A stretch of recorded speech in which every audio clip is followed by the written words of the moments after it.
And good afternoon, ladies and gentlemen, and welcome out to playoff baseball here at England Air Park and Merrill Blackburn Field, Josh Brown Stadium. I am Doug Gann with 446 Sports bringing you playoff action. This is the Grace Christian Warriors playing host to the Rams of Oak Hills. So certainly a rivalry matchup here in the quarterfinals. Big shout out to my man Chuck Perkins, who is off doing honeydew time out there in Natchez, Mississippi. He's got his wife over there. It's their anniversary. So happy anniversary to Chuck and Stacy.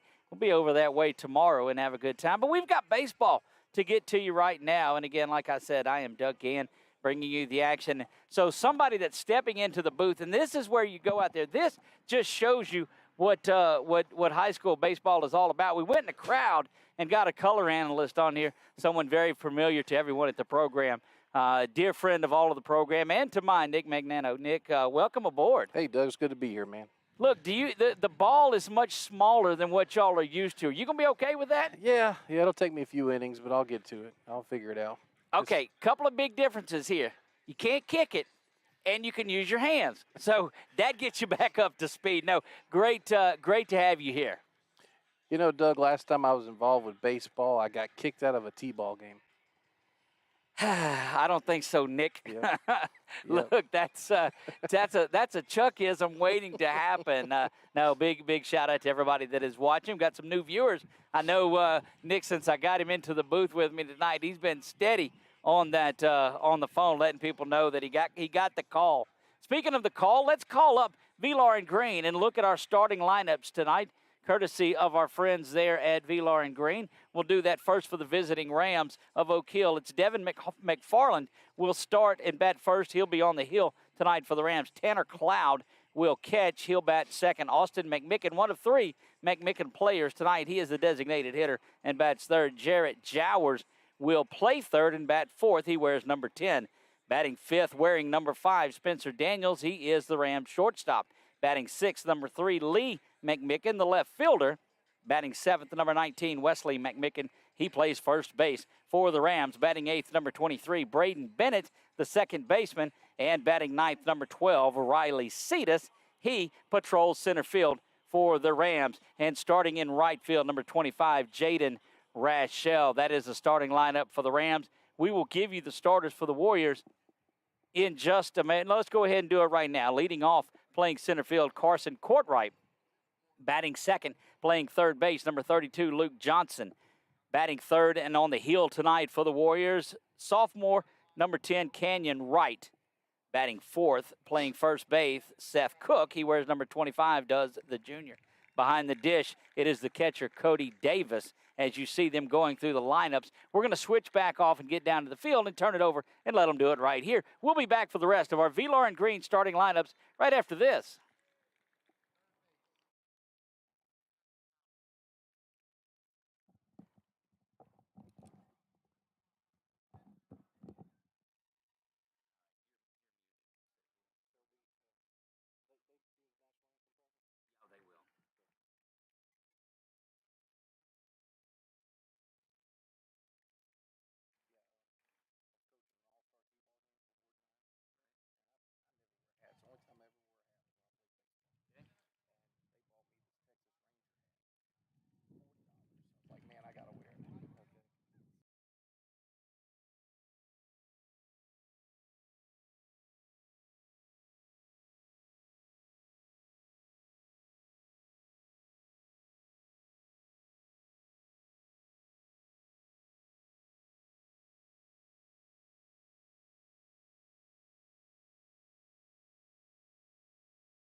Wonderful rendition, as always, of our national anthem, and a great job getting this thing going. Again, let's start over with the Warriors lineup. Carson Courtright bats lead off and plays center field. Luke Johnson, the senior, in the Northeast Texas Community College signee, plays third base and bats second. Batting third and on the hill for the Warriors tonight, number 10, Canyon Wright. Batting cleanup, wearing number 25, first baseman Seth Cook. Cody Davis bats fifth, and he's behind the dish and wears number 35. Maddox Adelise, who has been so solid at shortstop this year, is there again tonight, and he bats sixth and wears number 9.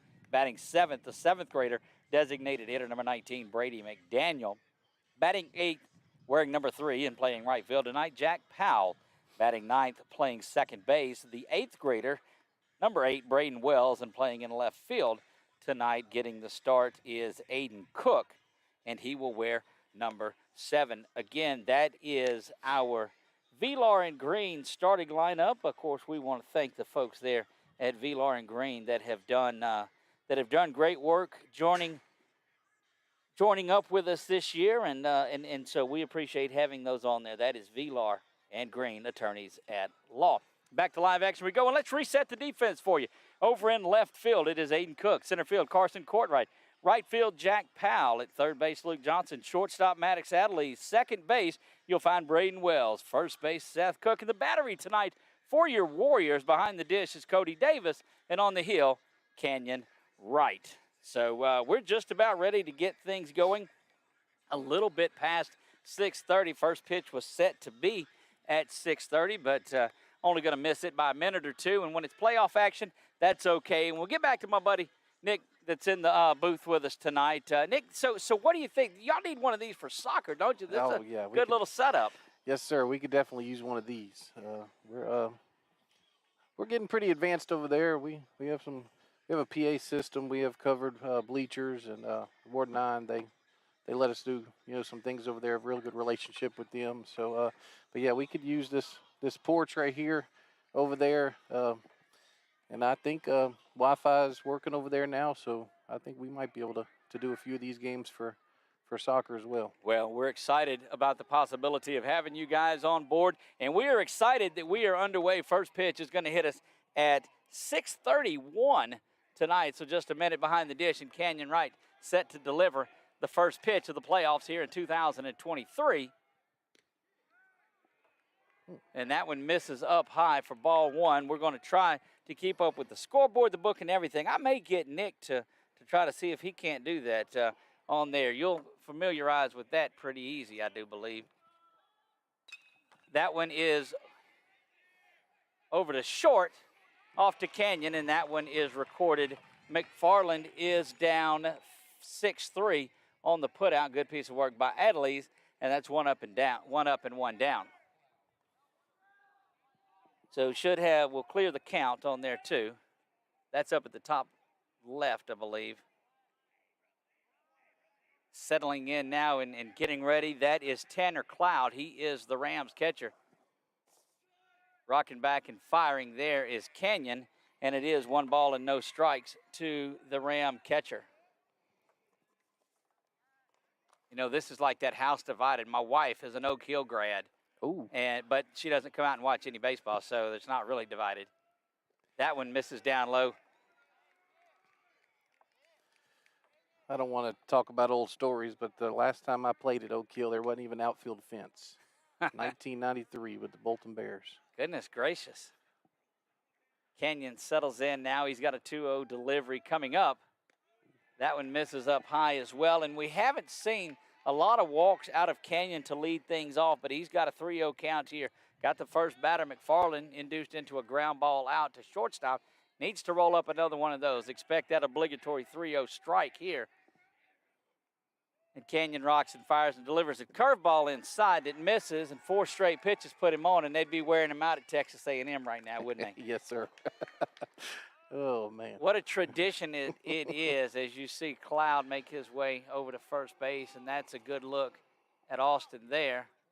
Yeah, let's hope we don't go ball 5 here, as they say at A&M. The crowd would be. Hey, look, that's just great tradition out there. It really is. That sends Cloud down to first base with the walk. Austin McMicken, the designated hitter, stands in there. M-C-M-I-C-K-I-N if you're scoring at home.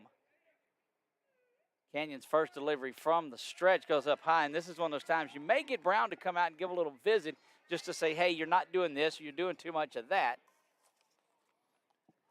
Widen out just a little bit and give you a good idea of what's going on. Again, Doug Gann alongside of Nick Magnano, ready to bring you Grace Christian playoff baseball. It is your Warriors and the Oak Hill Rams in quarterfinal action. Winner goes to Sulphur. Here's the delivery from Canyon. Took a long time to get there, but now he has missed on 6 straight after a 2-pitch at bat to the leadoff hitter. He's thrown 6 straight. What do you tell a guy there? I don't know, Doug. I wonder if it's the just the excitement of the playoffs. What grade is he in again? Just a sophomore. A sophomore, yeah. So down the stretch, Canyon has been as solid as Seth. They had a 1A and a 1B basically.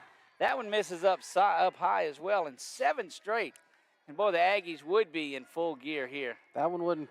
Boy, that was close. I thought that one was there. You know, if you have consistency in it, and he's called that pitch a ball 2 or 3 times today. So would like to just get some consistency out of him. You're right. You're right. He has been.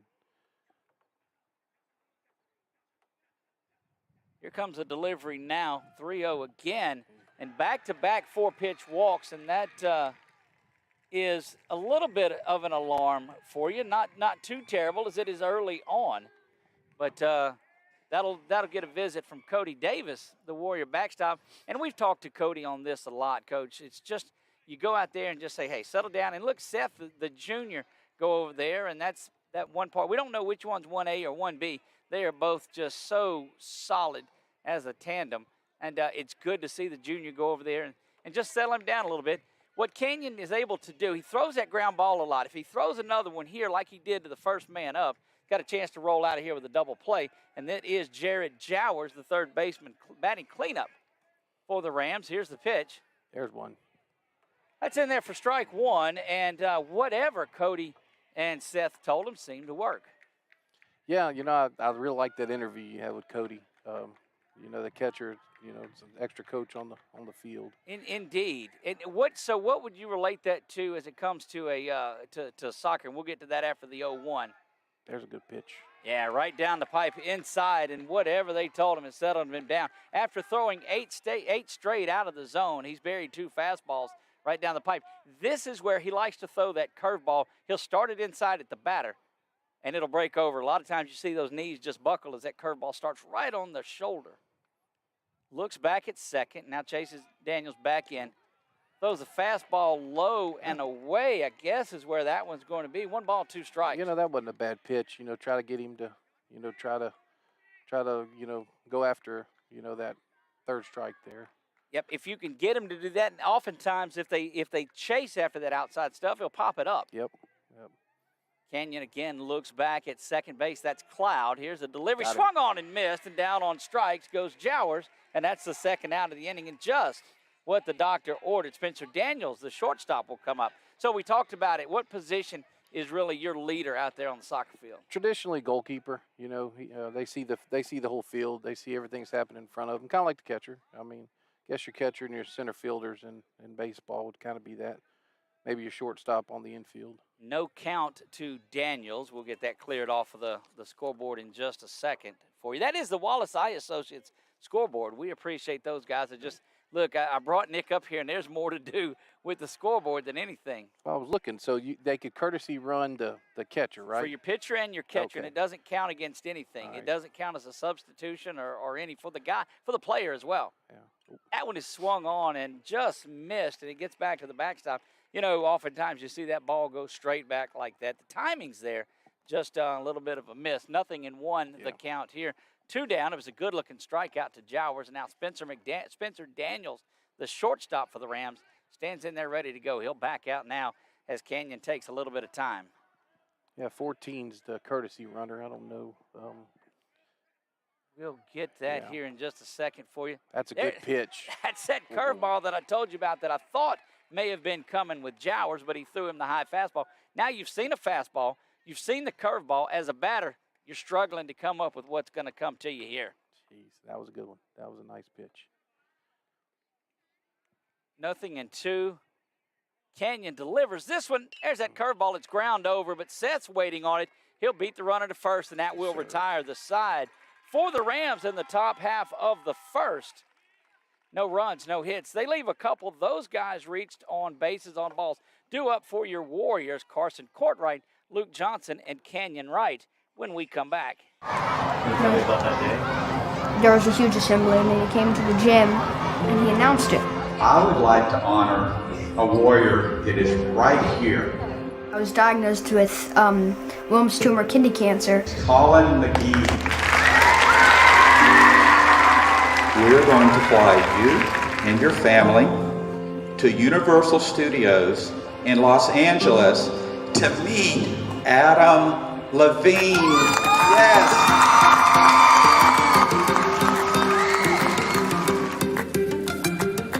I got there, and then we went to Santa Monica Pier, and the water felt good, and I found a bunch of cool rocks, and then we went to The Voice the next day. I got to meet Adam Levine after the show, which was amazing. I'm Bob Giles, and I believe every business should give back.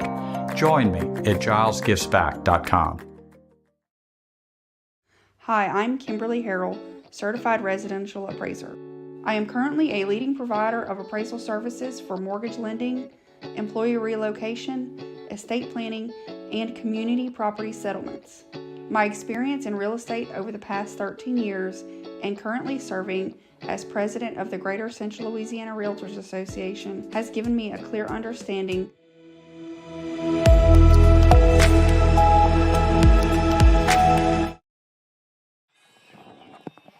We are back. Bottom half of the first. Playoff action is underway. We'll get back to where we were there. And bottom of the first sees Carson Courtright, the senior center fielder for the Warriors. Big shout out to everybody watching from around the country. We know Tennessee's watching. We know Mr. Lonadier up in New York is watching, and we're glad to have everybody tuned in to Grace Christian playoff baseball. That one misses up high. A couple of big games going on around the area, Nick. Tell us about those. You got Menard down at there at Pope John Paul. They won the first game last night, 5-0. That one misses up high to Courtright as well, 2-0. Go ahead. And then you have Ash and Pineville, cross river rivalry there, and Ash went up 1-0 last night with a 4-0 victory. That one misses up high. Yeah, Joe Bordelon strikes out 11, just allows one hit in that game as the big guy for the Trojans pitches the shutout. That Red River rivalry, as they like to call it, resumes today. 4 straight out of the strike zone, and Carson Courtright is on first. And we've oftentimes told you, if he gets on first, that's just as good as him being on third base because he will get down there. There's a good look at the senior center fielder, Carson Courtright, and took that walk for its name as he made his way down there. And Luke Johnson will stand in there from the left side. Went on a tear as good as anybody. Coach went 18 for 23 at one time and homered in 6 straight games. Jeez. Yeah, I was watching a lot of it.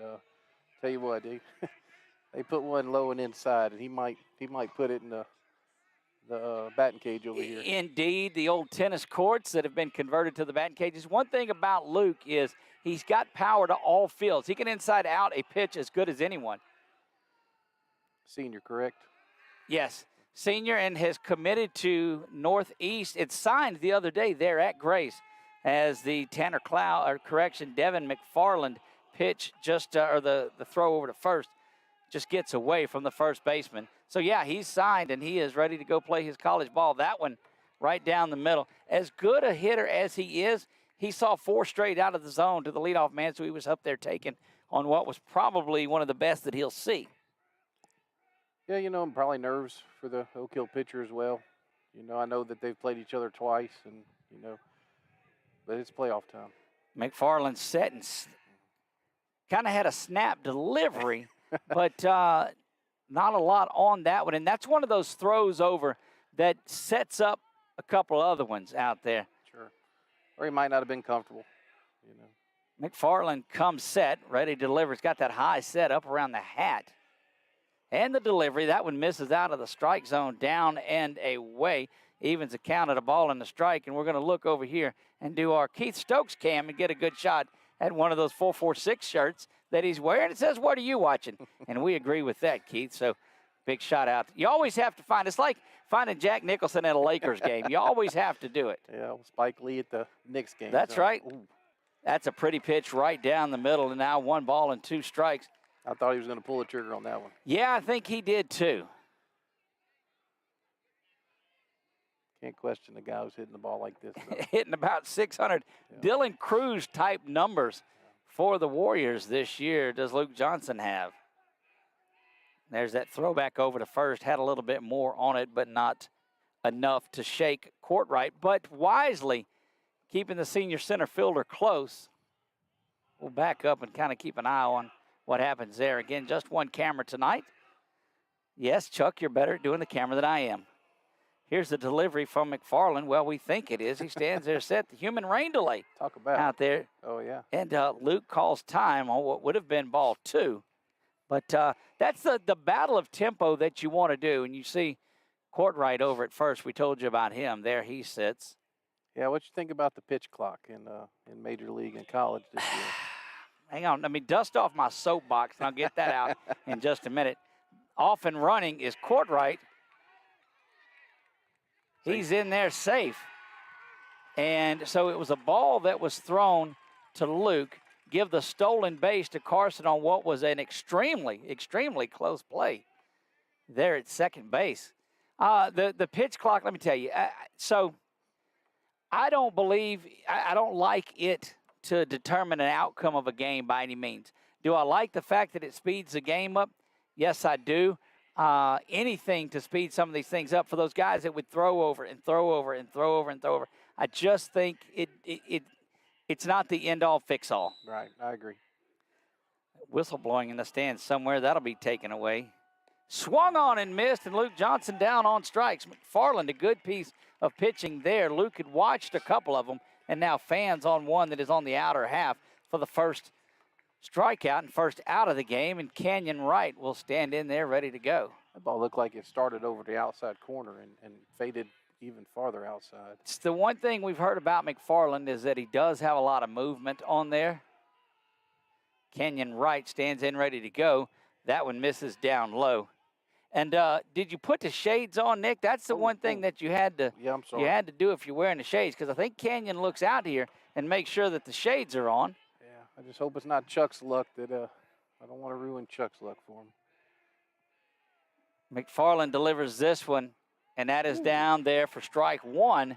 Canyon now has it 1 ball and 1 strike, and throwing an alarming number of balls for strikes looking early on against the Warriors. And remember, they've been off, Coach, a couple of weeks. I hope Canyon remembers where that pitch was because he could throw it whenever he gets back on the mound. I thought that was a little low, but McFarland again looks back at second, sees Courtright, stares again, now delivers, and that one is Good good smoked. ball. Yep. And that's going to send. We'll follow Courtright in as Cut. he's rounding, headed for home, and that head first slide gets him in there. And Canyon Wright is aboard with an RBI single, game's first run. We'll mark that as an RBI, and Seth Cook will make his way in. And that's what you want to do. So you got an RBI out of the shades. Good work. That's what I'm talking about. And the score is also wearing shades, got the score up on the scoreboard. I'm telling you, there might be a third man in the booth with us. Oh, me. You know, that was just one of those CNI singles. I mean, it went right through between the shortstop and the third baseman. Canyon, the pitcher. Now, one thing you'll see is that one, this Cook, is taken as a strike. He likes him. This umpire's calling him low. And that's what we said. You just have to learn where it's That's it. calling. That's He it. doesn't call the high strike, That's but he right. calls the low one. So live there. Yep. Heard the Taco Bell commercials, live Moss. We're saying live there. That one bounces around. Now, what do you think of Canyon staying out there to run? The sophomore pitcher says, you know what? I don't want a courtesy runner. I'm good. I tell you, I like it. Stays involved. You know, not that I'm saying he wouldn't, but you know, gets to stay part of the game. Seth with the 1-0 pitch. McFarland comes set again, that high set. Delivers that one low and away. I mean, it doesn't look like he's got a big lead over there, so don't worry about him. Diving back in like old Tommy White did. That first, We don't want that at all. You know. And we'll have an LSU a big series this weekend. That's That one misses away, and it's 3 balls and a strike. So McFarland, who got the strikeout of Luke, has given up a base on balls, a single, and now has ran the count. Actually, they've got it 2 balls and 2 strikes, but I don't agree with that. We've got 3-1, and that's what I think it is. But Unless I missed something. well, you and I both have 3-1. I like the odds of that one. McFarland sets, deals, swung on, and that one is a strike. Then that means the umpire had 3-1-2, because if it was 2-2, he'd be walking Seth back. would be back That's in the right. dugout. That's right. That's exactly right. Full up here. Hey, One down. Center field has the best view, right? That's exactly right. That one misses up high, and Canyon's off and running, but it is ball 4, and that will get Cook to find his way over to first base. And a quick visit to the mound. I tell you, the LSU, talking about the pitch clock, as watching it at home, I like it because the games are over, usually 3 hours, 3:15. I just didn't know how Johnson was gonna adjust to it, because last year he would use those visits. A human rain delay, they like to call it. Look, we did the ASIL championship, and I know you're familiar with the ASIL program. They were up here with baseball and softball. We had a 4-hour, 7-inning game the other night. Wow. Ends 12-11, and could have used a pitch clock, a time limit, a T-ball. Official game time has expired. Any of that we would have taken. Well, you're bringing back the old Dixie youth I days. sure am. Look, I will trade a foul ball for a Coke in a heartbeat. Man, I got a funny story. Cody Davis, we'll get to it in just a second. The Warrior backstop stands in with an opportunity to do some damage. Runners at second and first. That is Canyon Wright and Seth Cook, respectively. Here's the delivery from McFarland, and that one is taken outside and has the catcher, Cloud, diving off to his right, our left. And Cody takes that one, ball 1. One thing you'll find out here, too, the love bugs make their way out here. I see that. Cody lifts that one There you up go. right here in front of us, and it is caught. Canyon is going to find his way over, and so coming into center field. And the fact that I actually got that one on camera, that's a win for all of us. Good job. Cody Davis with the long fly ball, and I'm going to tell you, I lost it in the lights or the sky or whatever it was. That could have hit us square in the head. Oh, I never would have known. I would have had it. There you go. I don't know if I'd have caught it, but We're I'd the have knocked bleacher it. bums is what we are. That's it. I'd have knocked it down. Score that F8 if you're scoring at home, and Maddox Adelise, the Warrior shortstop, will stand in there. I think he might be courtesy running. Yeah, he's He courtesy is for running. Canyon. Yeah. That'll get Canyon, and that is probably, well, let's see. We'll zoom in and get an idea. That is more than likely Talon Epnet is what I believe that is, number 5. Yeah, that's Epnet. Okay. And Adelise now will stand in there ready to go to work against McFarland, who has an opportunity to wriggle out of this one and throws that first one in. This is the 6th batter of the inning. The Warriors just have scratched across 1 run. Need a little timely base hit here to keep things going. Did he call that one a ball or a strike? Call it a strike, I nothing thought in so. 1. I thought so. Yeah, don't always look forward. That clock there, the scoreboard, I don't know if it got messed up on that big home run that hit it. As we pointed that out, that's what a lot of folks like to do when they come out here to the booth. Where's the dent in the scoreboard? And, in fact, there it is. McFarland set to deliver. He's got runners at the corners. Delivers this one, and Adelise right up the middle. Over to short, going to take the easy way to second, and that will retire the side. So the Warriors pick up, let's see, they get 1 base hit, 1 run. They leave a couple. They do take the lead in this one. After 1 complete, the Warriors have the lead, 1-0. We'll be back right after this message from Kimberly Harrell, Certified Appraisal. Hi, I'm Kimberly Harrell, Certified Residential Appraiser. I am currently a leading provider of appraisal services for mortgage lending, employee relocation, estate planning, and community property settlements. My experience in real estate over the past 13 years and currently serving as president of the Greater Central Louisiana Realtors Association, has given me a clear understanding of the real estate world and the ever-changing market we live in today. For any of your valuation needs, give me, Kimberly Harrell, a call.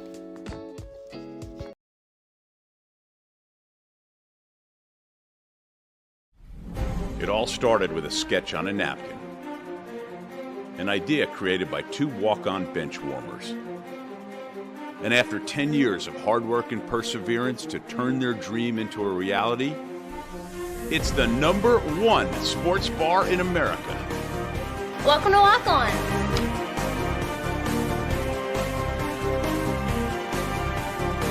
Walk-ons, because everyone needs a little playing time. In Central Louisiana, you might see me at the ballparks or soccer fields, or we might cross paths at the grocery store. I'm your local Farm Bureau insurance agent, your local expert when it comes to protecting what you love and depend on. I'm Jason Hawk. Learn more about how Farm Bureau insurance can save you time and money. So talk to Hawk at 318-791-HAWK and let me help you protect your biggest investments. Real service, real people. Farm Bureau Insurance.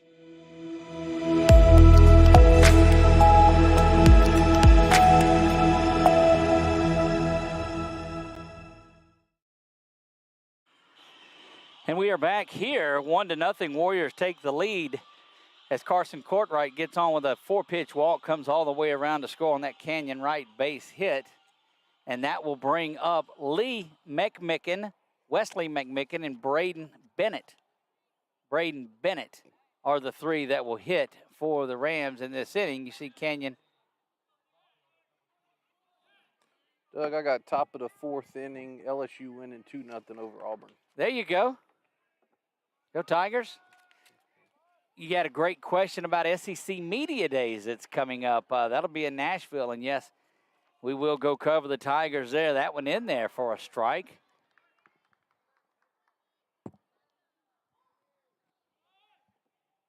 Nothing in 1. The count to McMicken.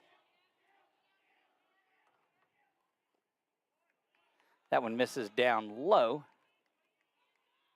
And again, you see that on our Wallace Eye Associates scoreboard. Had an opportunity to talk to the folks at Wallace, of course, and great supporters of everything that we do. There's the delivery, misses up high. He was also happy to know that we added 2 football teams in the fall, but his rate wasn't going up. So he was certainly glad to see that. He is the sponsor of our Wallace Eye Associates scoreboard. I think that was a tough deal that I made back in the day. Didn't negotiate that one right. Nevertheless, glad to have him. Swung on and missed. Stevens' account at 2 balls and 2 strikes. Had a little more juice behind that one. Indeed, and you don't expect that from that slow delivery of Canyons, and the next thing you know, well, you're sitting down. McMicken, the left fielder, he wears number 3, set to go. Here's the right delivery. Grounded over to second, where Braden's got it, and over to first in time for the first out of the inning, and that is 3 straight retired now for Canyon. That'll bring up Wesley McMicken, the first baseman. Hey, Doug, when did they start widening their stance on with 2 strikes? Like Tommy, is that a thing? It's a late thing, and I don't know if choking up on a bat is not fashionable anymore. And you see things that change throughout the years. I don't necessarily know that I ever grew up with that. We choked up and we got a little bit closer to the plate whenever there was 2 strikes, make sure we could hit anything that was outside as well. That one does not come back. A little more juice on it, but misses, and it's 2 balls and no strikes. Top of the 2nd, it is. We'll get that adjusted on your scoreboard there really quick. It's top 2. Sorry. Canyon rocks and fires this one. That curveball, he moved it just over a little bit. Not a lot of move. I think that was just some movement on that fastball is what it was. And it's 2 balls and a strike. So we had some comments, and we'll get back to that. 2 balls and a strike. Good-looking pitch again. Good pitch. We know, of course, you're a soccer coach, and you've watched some of the Warrior Roundups that we do from Fatburger there, brought to you by Kimberly Harrell, certified appraiser, and Fatburger and Buffalo's Express. But So you wouldn't have your soccer guys out doing that triple XL challenge. That one misses up high, but go ahead. You know, I mean, since they won district, and congratulations to Coach Flynn and actually Coach Decker and on the boys and the girls winning district this year. They upset Menard for the district. They might have. And Menard, the team that played for the state title. That's right. They might have had a extra large, not the triple X. Here's the delivery. Curveball is twisted over there to Kenyon. He's going to pick it up. And just a little flip, and he's got it. Looked like he's running the option for the old Oklahoma Sooners back in the day, huh? Thinking the same thing. Actually, we used to run it in the 90s at Bolton as well. Did y'all ever throw the ball back in the 90s at Bolton, though, or was it just run-oriented? Well, I can tell you, my senior year, our leading receiver was our tight end. I want to say he had 18 catches, and I had 11, and I was a wing back. Sounds like it. That one is lifted foul and out of play into that sunny sky that fooled us a little bit last night. I thought the rain was going to come in. I was concerned about it. But it rained overnight last night, and that was a shock to us as Braden Bennett fouls that one off. Yeah, field looks great. It looks like Coach Brown and them did a great job getting it ready. Did they have Kenyon sits back and delivers this one now, misses that one way up high. Too tall to call, as they say on the riverboats. Different view from it out here, huh, Coach? I tell you, I like it. I like it a lot. That breeze blowing out here, I wasn't feeling that breeze over there at the gate. I'm going to tell you, when I was setting this up at 5 o'clock, I wasn't. Good pitch. Yeah, that one's in there for the strike. And it's 1 ball and 2 strikes. We have to have our obligatory shot at Carson, but we'll do that when he comes back out in the top of the third. We'll get him when he comes back.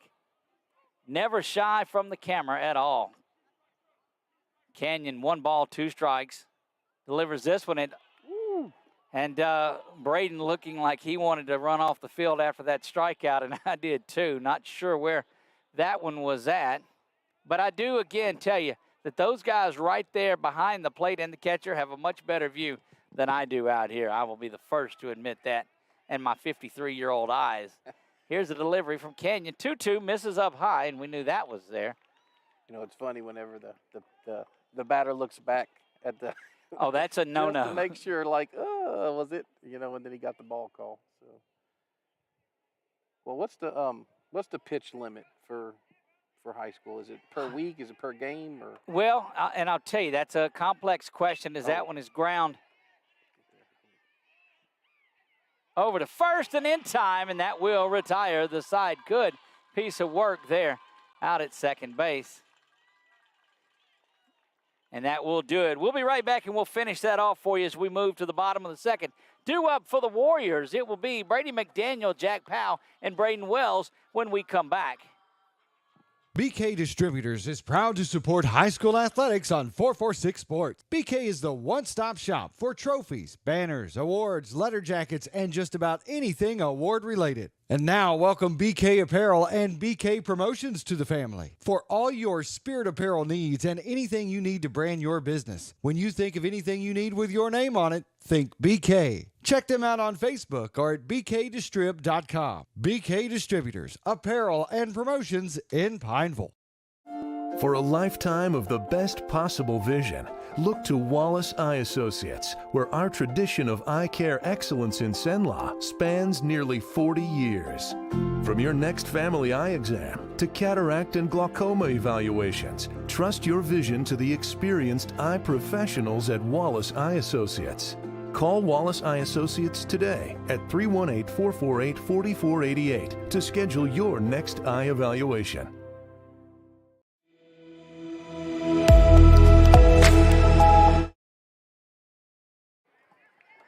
Back to live action we go. Herky jerky as best.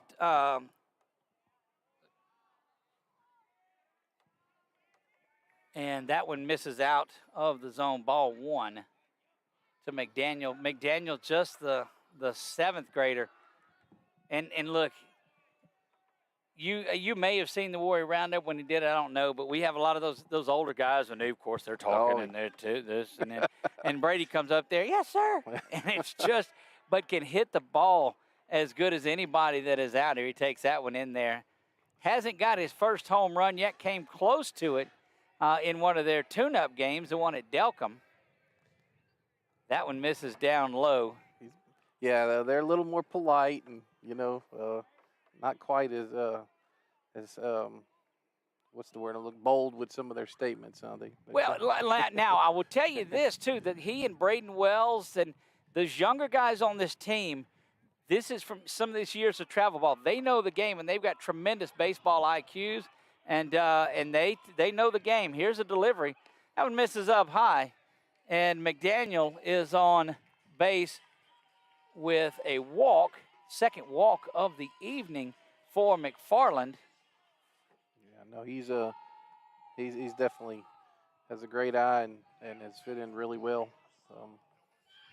Jack Powell, the Warrior right fielder, stands in there ready to go. Just when they're 7th, 8th grade, it's yes, sir. And when they're 11th, 12th grade, it's like, yes. Where, that is a good point. When do they quit? Why do they get more shy the older they get? Well, I'll tell you why. It's because they're not Snapchatting a girl or Instagram or whatever these kids are doing these days. That's the thing. As it evolved into that, you'd see the boy and the girl dating, sitting on the couch next to each other, texting each other. Squaring around to bunt is Powell, and he pulls that one back and takes the strike. Yeah, I think people, person-to-person communication, verbal communication is it's a lost art, my friend. Yeah. I always tell the soccer guys, communication is two things, speaking and listening. And now they don't have to do any of them. They just look at their phone. Going after that one, lunging at it, but not getting that. And quickly down 0-2 is Powell. Yeah, that's one. The story that I gave both Joshua and Noah, who both came up through the programs and through Grace Christian, I said, look, if you can look somebody in the eye and you can shake their hand, you're going to move to the top of the applicant pool, I'll tell you. Definitely helps. McFarland delivers this one. Swung on and fouled straight back off of the facade up there. That is where we were for the ASIL games just a weekend ago, the state championships on the 29th of April. We did 9 ASIL championships this year and couldn't be more proud to be their broadcast stream partner, the exclusive streaming partner of ASIL Athletics. McFarland set to deliver, swung on there, got an opportunity for a double play, slowly over to first, but not in time. And so that is going to be a fielder's choice for Powell, and McDaniel is retired 6-4 for the game's first out. Jack Powell put him on first with a fielder's choice, and Braden Wells, Brayden, if you're scoring at home, Braden Wells. Tell you, I watched some of your volleyball coverage too. Well, we'll talk about after this pitch. Look, I'm telling you, that was I had to learn on the fly, my friend. Over to back in time, not in time, over to first. So go ahead, you watch some of the volleyball. Yeah, because we were talking about doing soccer, through yes. you all. So yep. I was just looking at the camera angle, and I'll tell you what, they could play. You're exactly right. Throw back over to first, not in time. I mean, I watched, just like I said, just to get a kind of idea of what you all do. And wow, I mean, they can play. McFarland comes set up around the hat again, delivers this one in the very top portion of the strike zone to Wells. We haven't seen that one called there a strike often, but that indeed took the top off of the ceiling there. So, Doug, you see where he holds his glove right there with the ball? Uh-huh. When in the stretch, it's just comfort? I mean, some guys are at their waist, some guys are at their chest.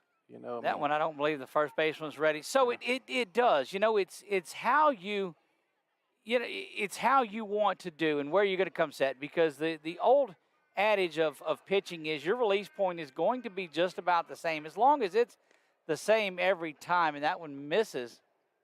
1 ball and 1 strike. So it is. It's just what you grow up doing, whether you stand on the left side or the right side of the rubber, where you bend over and peer in, where you stand up straight. Whatever you do, they just, want consistency and want you to do the same thing every time. And I'll give you another reason that's so important is that one is swung through for strike 2. So if you're the opposing batter and he's coming set in a different spot, he's tipping his pitch. So you want to come set in the same spot every time, and it's just where you get used to throwing the ball from. Yeah. McFarland, 1 ball and 2 strikes, zips this one back over to first base. This is Braden Wells trying to keep this at bat alive. I didn't know if he was trying to hold up there to kind of quick pitch, you know, just to. Misses that one. No, because he's kept it there the entire time, and I don't believe that you're really trying. And we'll zoom in and get you a look at what McFarland does as he peers in. And then he's going to come up set around his cheek. You saw it there. Braden with 2 strikes on him just gets a piece of this one, and nobody's going to. Well, yeah, the pitcher got over there, but he pulls him off as that is safe at first. And you hear the Warrior faithful rewarding Braden Wells for hustling down the line. And there's Coach Ladner to give him a little bit of reinforcement of what a good job he did. Had 2 umpires over there, didn't we? Indeed, we did. That gets Wells to first. Give him a scratch base hit, and Braden Wells gets to first. Jack Powell will go to second, and again, Carson Courtright will stand up there. And when you get 8 and 9 on base for you to start an inning, Coach, you've got to be pumped about what could happen this inning as they flip things and get back to the top of the order. Sure. 2 ducks on the pond, leadoff batter up. 4-pitch walk, a stolen base, and a run scored for Carson Courtright on the day. And you hear the Warrior players getting into this one as the senior takes that one down the middle for strike 1. You know, I'm sitting here watching your broadcast early in the year, and I'm like, you know, the umpires, you know, I'm like, being out here, but I'm starting to question myself whenever I look at some of these pitches. I'm telling you, that's right. Those guys do a tremendous job. There's a curveball, and Carson stays on it and just is able to push it foul. Like you said, it's a consistency, though. Look, so we were, speaking of LSU, we were down at LSU for the UL game. Of course, we all know how that turned out. Oh, yeah. But, you know, you heard the glass breaking right there, okay? Well, they've got the glass breaking sound on a foul ball and then a car alarm going off, and that's just really neat. That adds a little flair to the glass breaking foul ball. Here's the delivery. That one misses up high. Is that Franquez that comes up with that, or is that probably somebody in the? That's somebody that's set just to do that. Gotcha. But yeah, we're gonna tell them to search for that up here. I remember the old Alan Glass with the Aces. You remember that? Oh gosh, I do actually. So, my buddy Rich Dupree was the longtime voice of the Aces there, and I worked alongside him then as well, doing music.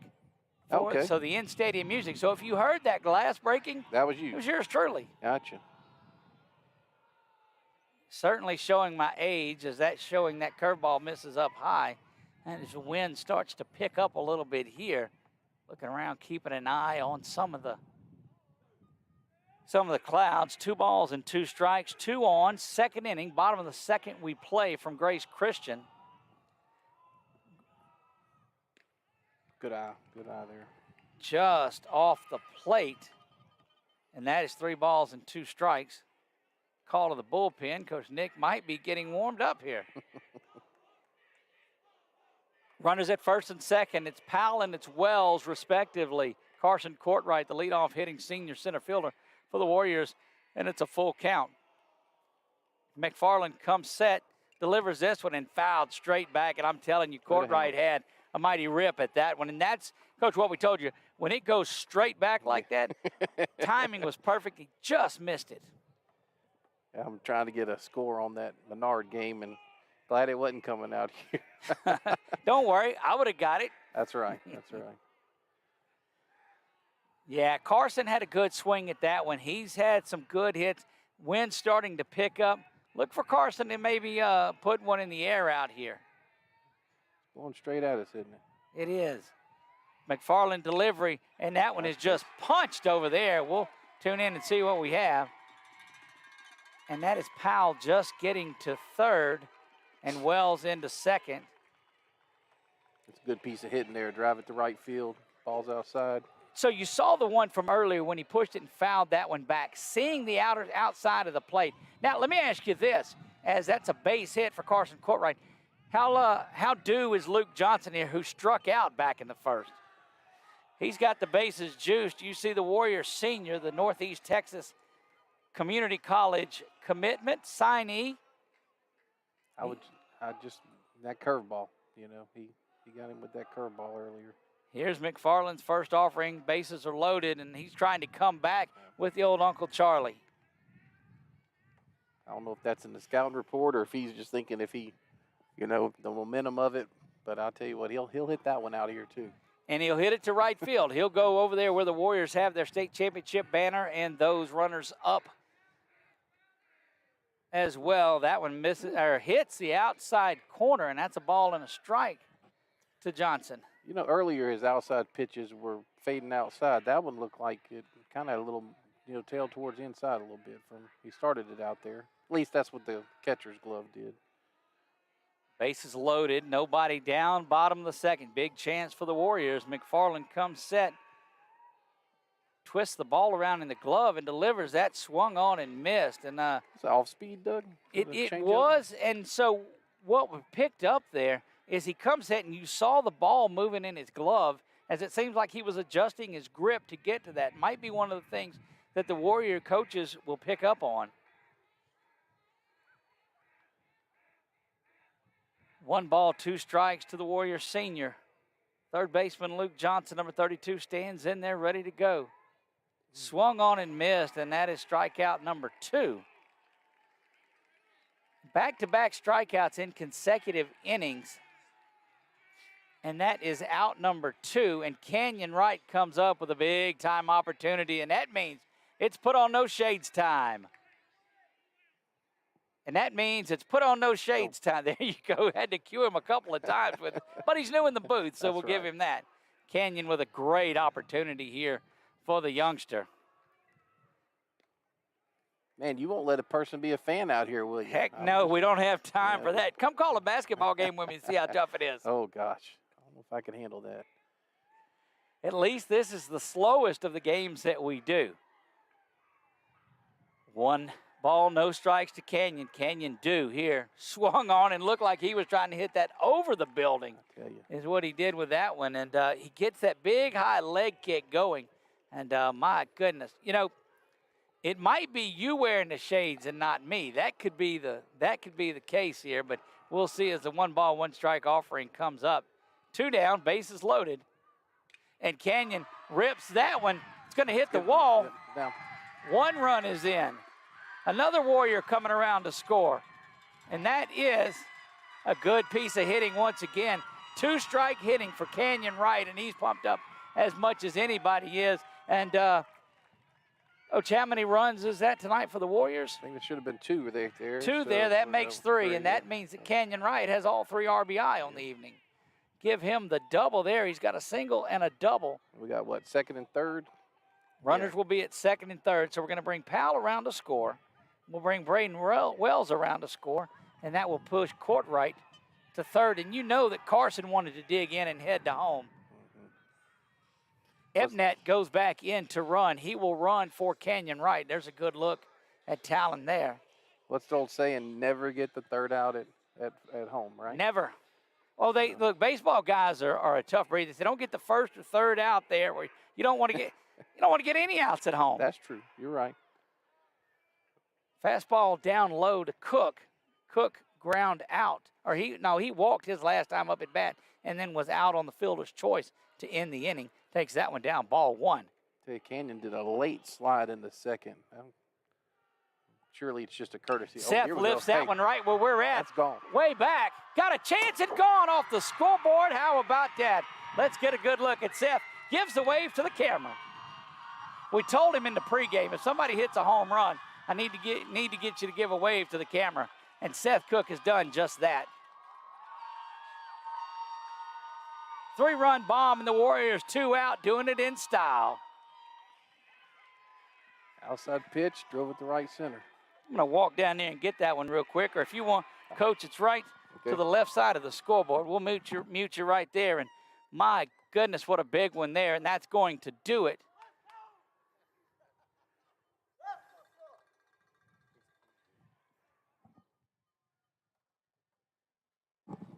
As gets the headgear back on. That was a big bomb way up and into the sky. And Seth giving a little bit of a wave for us there. And I'd like to think that I had something to do with that one. As the pregame, I told you I helped out on the decision for getting Seth there in that 4-hole spot. I'll tell you what, that's team baseball as well. Luke had bases loaded and just was unfortunate with not being able to get in, and Canyon picks him up, and then Was a 3-run homer, so it is 6-0 for the Warriors. Nope. That one misses up high to the Warrior backstop, Cody Davis. And that's, Coach, that's 2 now that I've seen this year that hit the scoreboard. And I've been around the program 10 years and haven't seen one of them hit the scoreboard. And now I've seen 2 this year. That one lifted and pushed foul and out of play. Might have to get a little frame put in front of it. Right. I'll tell you what. And there's that, you hear the car horn? That's not in-stadium music, guys. I got you. That's okay. That's in our ears, huh? No, that's out on the field. Okay. Yeah, that's one in the parking lot. Oh, okay. Yeah, that's the old announcer's jinx there when I talked about the car alarm. You can't beat fun at the old ball game. Yeah. Especially beautiful weather like this. That one misses away. And it's 3 balls and 1 strike. And I got to believe this will be, if he walks this young man, may do it.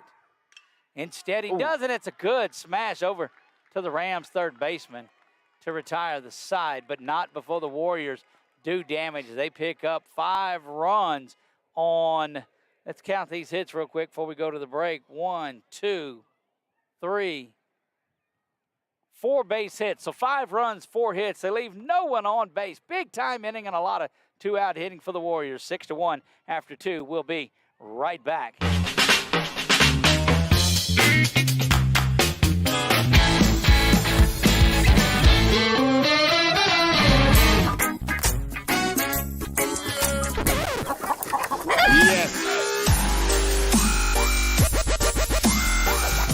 Make your burger your style with delicious, hand-pressed, never-frozen AAA Angus beef and tons of fresh, tasty toppings.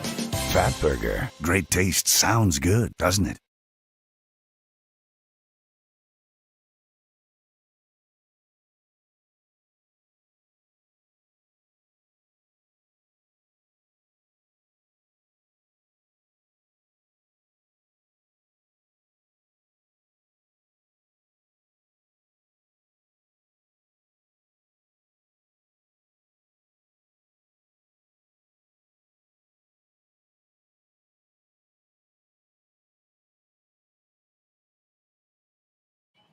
We are back to Merrill Blackburn Field, watching a little bit of warm-up here. And, Coach, I'm going to have you step back just a step, and we're going to get a look around the outfield.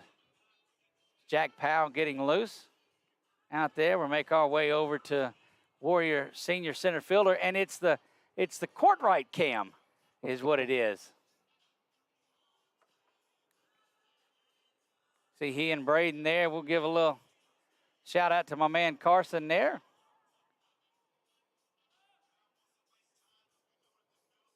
Normally now he'll come out here and he'll say hi to us and show us what he's got written on all of the wristbands that he's got here. There he is. Give it a little love. See, I told you it would be. There it is. There it is. All smiles from Carson Courtright. This is Riley Cetus that stands in there. He is the 9-hole hitter. Well, I know him and Carson and Cooper would like to be able to put one in the books like CJ did, huh? Absolutely, they would. You know, Carson was the ball boy on that 2017 state championship team. Okay. In the pictures out there, you see a young Carson Courtright running around. Sister Chloe, part of that Grace Christian softball team that had a good run in it and went down to Frash. They made the dash for Frash. See, I did that. I coined that one. I like that. Also contributed to the All-District Soccer Championship. That's over to Luke. Luke to first, a high throw, but Seth going up. Got them hops. Seth Cook doing things tonight for us. Little doff of the cap there to my man Seth. Settles in like it's nothing to it. Just got to get it close, huh? That's all you got to do is get it close.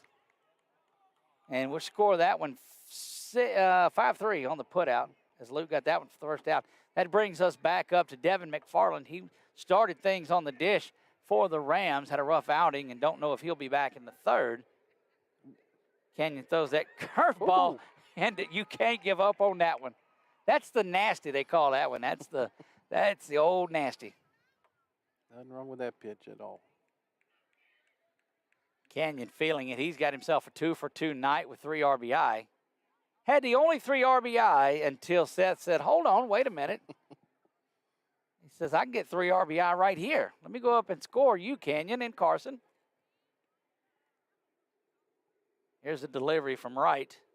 That one smashed over to Luke. He's going to pick it up, make the throw to first, and that one's in time. That is a nasty, nasty combination out there on the infield right now. You've got Luke Johnson at third, Maddox Adelise at shortstop, Braden Wells at second base, Seth Cook over at first, and Big Canyon on the hill. Kept it in front of him, made the throw. And trust your arm. That's it. And of course, don't forget Cody Davis behind the dish. That one misses up high. And now that is 7 straight retired for Canyon. Following that walk back in the first inning. If you'll remember back then, he got the first out, did Canyon, in the first inning, walked a couple of batters, and that's been it since then. Yeah, Cody came out, and they changed baseballs, and, man, it's been... Whatever they did, it certainly worked. Canyon stands in there and delivers this one. And might have put a little bit of degree on him there. 2 balls and a strike. We'll see if Canyon can fight his way back in this one. Here's the delivery from the right-hander. It misses up high, and 3 balls and a strike. This is Tanner Cloud. Tanner Cloud, the catcher for Oak Hill, he walked back in the first. Hey, that sun's going down. It's a beautiful night. Oh, my goodness. Look, we've had some pictures that we've taken as that sun has dipped down towards that airport sky where it's at, and right now it is really painting a majesty for us. Here's Canyon's delivery. That one's there. Yeah, sometimes you get caught up in those, don't you? I tell you, he's got him fooled on that one. Speaking of that, full count into Cloud. Think he goes back to it?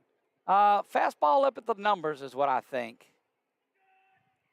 And he did. That's going to be an opportunity for Luke to tie a lot of records as he assists on 3 outs for the inning. We'll get a good look at Luke as he comes off the field. LJ doing things well. Has struck out a couple of times today, but he's making it up for it out in the field. We'll be right back right after this from Giles Hyundai. Can you tell me about that day? There was a huge assembly, and then he came to the gym, and he announced it. I would like to honor a warrior that is right here. I was diagnosed with Wilms tumor kidney cancer. Colin McGee. We're going to fly you and your family to Universal Studios in Los Angeles to meet Adam Levine. Yes.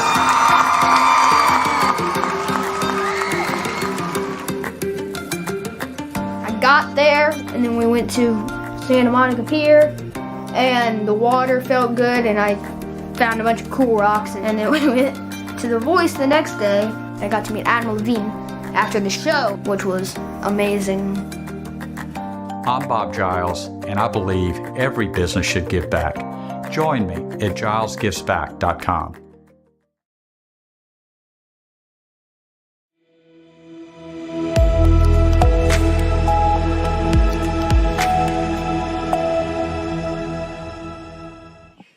Back to live action. You see a pitching change. McFarland, you can close the book on him. He went 2 innings, gave up 6 runs, all of them earned. 7 hits for the Warriors tonight. Austin McMicken, M-C-M-I-C-K-I-N, number 21 for Oak Hill, on the hill for us tonight. And Coach, what about that second inning there for the Warriors? I tell you, that's a cricket number that, really helps.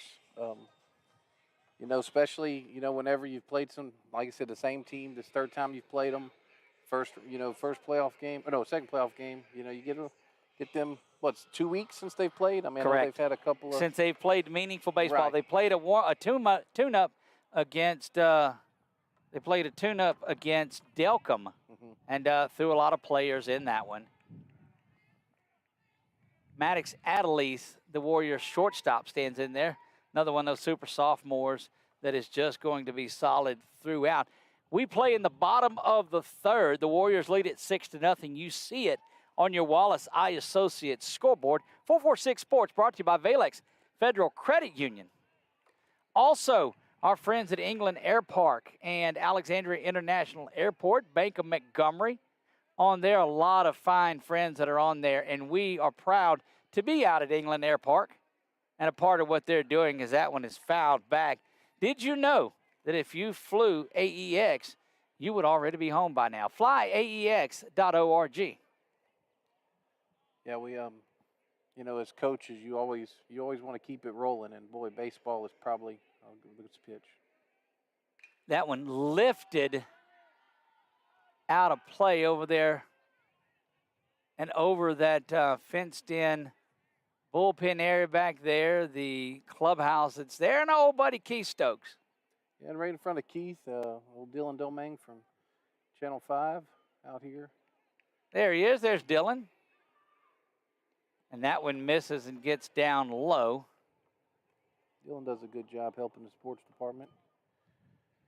Yep, indeed he does. Our friends at KLB doing a good job of bringing you everything they can. 2 balls, 2 strikes, nobody down. Maddox Adelise, the leadoff hitter for the Warriors here.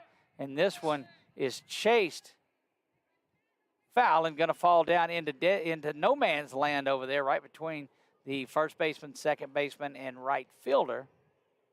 And you give Adelise one more chance at it. I think that's the only play that you want a right-handed first baseman. That's the only play. You're correct. Glove side there. But, talking about just trying to stay in the rhythm. And, boy, baseball and probably golf, but baseball is probably the sport that, man, once you're in the rhythm, you don't want to break it. That's correct. But you want your guys up there hitting. And, they did all of their damage the Warriors did with 2 outs in that inning. And trying to get something going here. That gobbles up. Throw over to first, too high. And that goes into the dugout. And that's going to send Adelise down to second base. Score a base hit as it gobbled him up. He would have beat that throw no matter what. That was a hard shot. And Adelise is on with a single. So Coach Brown and the coaching staff did a really good job keeping them active, and they don't look like they've skipped a beat, Doug. Not at all. And again, you want to come out here and you want to be crisp and you want to do everything. This is a 3-6 quarterfinal matchup. Brady McDaniel, the 7th grader, stands in there. So you go 8th grader, then 7th grader, then 8th grader. Now, Maddox is a sophomore. Oh, that's so Maddox. Brady, I'm sorry. This is Brady McDaniel, the designated hitter, who is the 7th grader. Hang on, let me see where we got us at. Don't know what you did there, Coach. There you go. Got a foul ball there, so 1 strike. Yep. Wind starting to pick up a little bit. Certainly does feel good out here. Projections of a lot of bad weather over the next few days. I don't want it going into Natchez tomorrow, but, what do you do? I did say Natchez. Scott Mills, yes, I did. Brady. What you all have going on over there? We just like to get away at that time. If there's not, and you got to remember, it's been a long season, and so we've called a lot of games. April's a really tough month. We had the wedding. We had a lot of baseball through there, and it was, I was voluntold to go out of town this weekend, so we'll be leaving tomorrow. And look, I'll tell you a story here in just a second, too, about that. Wife and I just celebrated 18 years last weekend. You asked her, she said she's been happily married 15. I said, come on, we've been married to 18. She said, I said what I said. Congratulations. So that our weekend falls on the ASIL baseball and softball state championships and the softball state championships for the LHSAA. Okay. So as you might can imagine, she is a doll, and we are unable to go out of town on that weekend. So we'll go out of town this weekend, and we like to get to Natchez, Mississippi. Just a lot of fun over there, and don't really have to do anything. We'll get us. I've got us at one of those Airbnb or bed and breakfast. Okay. So we'll sit back and just enjoy the day that's over there, and we're staying at this 1-0-2, and it fouled straight back by McDaniel. And she doesn't listen to any broadcast that I do. She's never done it. So I can say this to you. I'm taking her to that Choctaw bed and breakfast. We've never stayed that way before, and that's a secret, and nobody that's watching will tell her that. So I'm safe there. That's nice.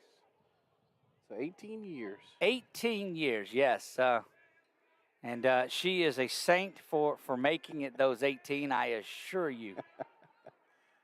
Well, if Marlene keeps me around to August 1st, it'll be 25. Oh, my goodness. Well, I'm going to tell you that I'm pretty safe that in my thoughts that she'll keep you around.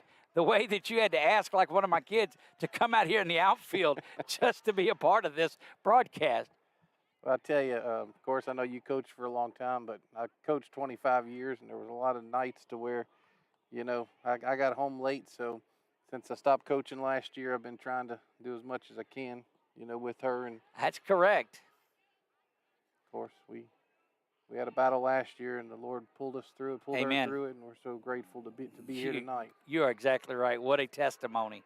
That one misses down low, and Adelie's kind of not sure where he wants to go. And if Coach has to tell you to go on a pitch right there, you better stay. Yeah, better be safe than sorry there. Especially with 2 outs. You know, no. Nobody down. Nobody Yeah. out. Yeah, you don't want want to make the first out at third, that's what or I'm just second, or first, or home, or any of those. Some of these baseballisms are tough. You know, misses away. Go ahead. They say I'm, coached soccer, played soccer. Like I said, I played baseball. But I tell you, the thing I like about baseball is the technical stuff. Yep. You know, the technical stuff. And then also as a coach, tactically, you can make changes. It's the game inside the game. Right. There's a shot that's getting by from Brady way back. Adelise is going to come around and huffing in. Uh-oh. We got to play at second, yeah, and that's a high, hard tag there at second. But great piece of hitting, and that is a single out on the throw to second. But a great piece of running from Adelise, who came all the way around from second to score. That is an RBI single for McDaniel. Also records the first out, and they'll give that a caught stealing. Jack Powell will stand up. Jack reached on a fielder's choice and scored a run back in the second. I'm wondering if he ran through a stop sign there going to second. I think maybe they had anticipated the throw going home, but Adelise got around too fast, and it was a good job of cutting that throw. But again, we'll tell you, Brady not the most fleet of foot on this Warrior roster.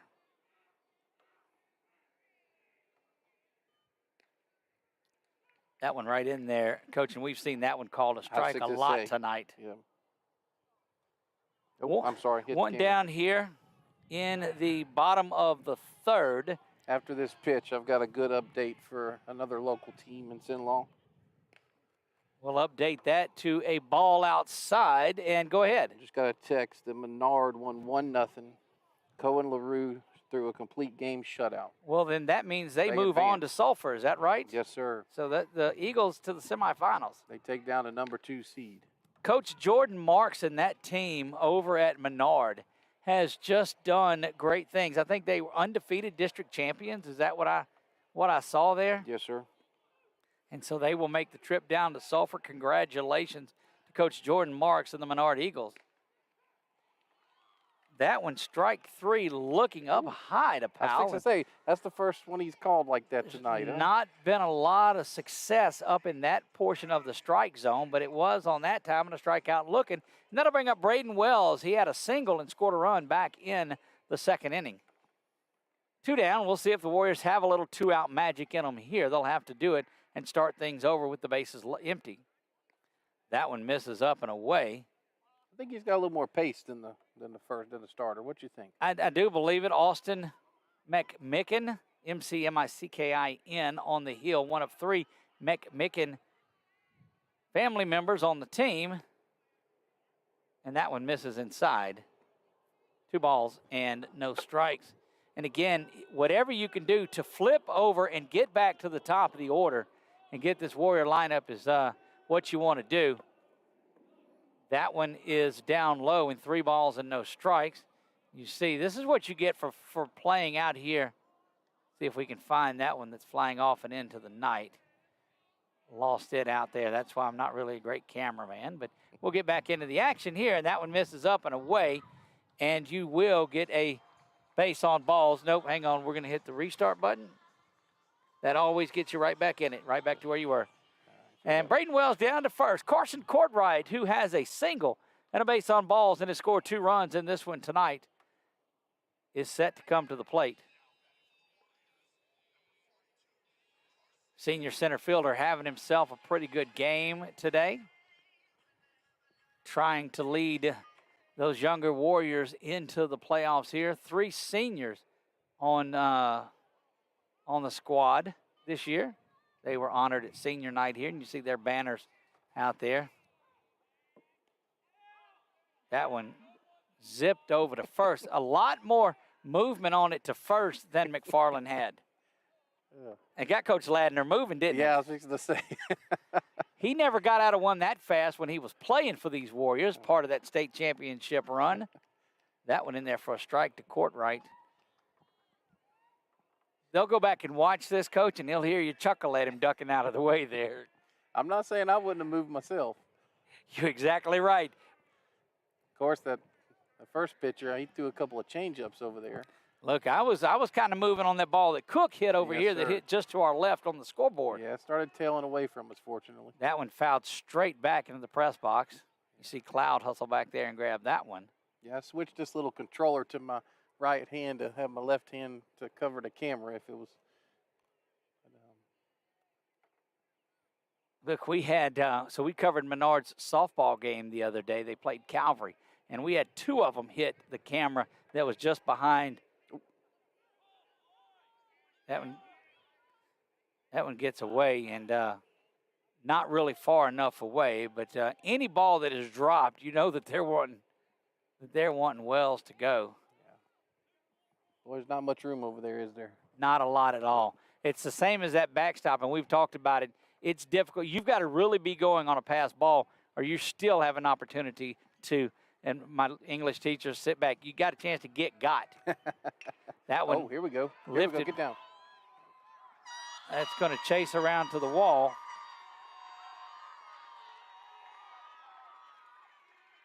Runner coming all the way in, and Carson Courtright stands in there with an RBI double.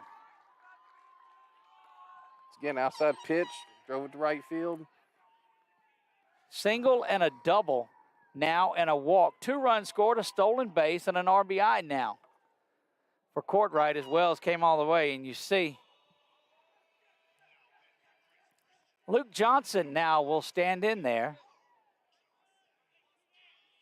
Luke, uncharacteristically having a difficult night. He is 0 for 2 on the evening with strikeouts, but has just played masterful out in the field.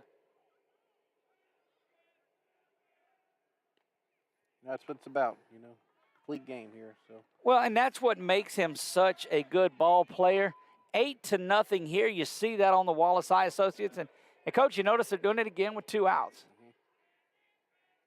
Yep. Just find a way to get back to the top of the order and make things happen. Luke puts a charge into that one, but it's foul and out of play. That bounce. That one might have hit something. One of those close Parkers. It might, and now it hit off the roof over there. And they were throwing change-ups to him, and that good curveball. 1 ball, 1 strike to Johnson. LJ stands in there wanting something to happen, and that's not going to be the one. That is high and caught there. So an 0 for 3 night for LJ, but the Warriors do pick up a run. In the bottom of the third, the Warriors leave a runner on base, but they pick up a run. They lead this one 8-0, and we'll be back after this from Baylex Federal Credit Union, our title sponsor. Wherever you are, you're there for a reason. You shouldn't have to make a trip to the branch to deposit a check. Skip the trip and use our mobile app to easily and securely deposit checks right from your phone. Day or night, wherever you are, or whatever you're doing. Download our mobile app today.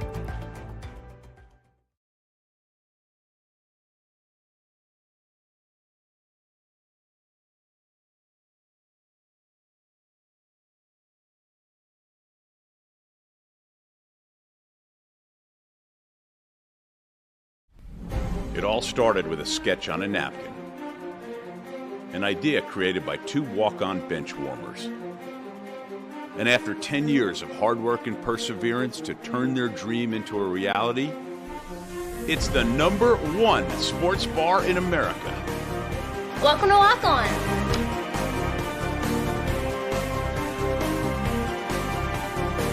Walk-ons, because everyone needs a little playing time.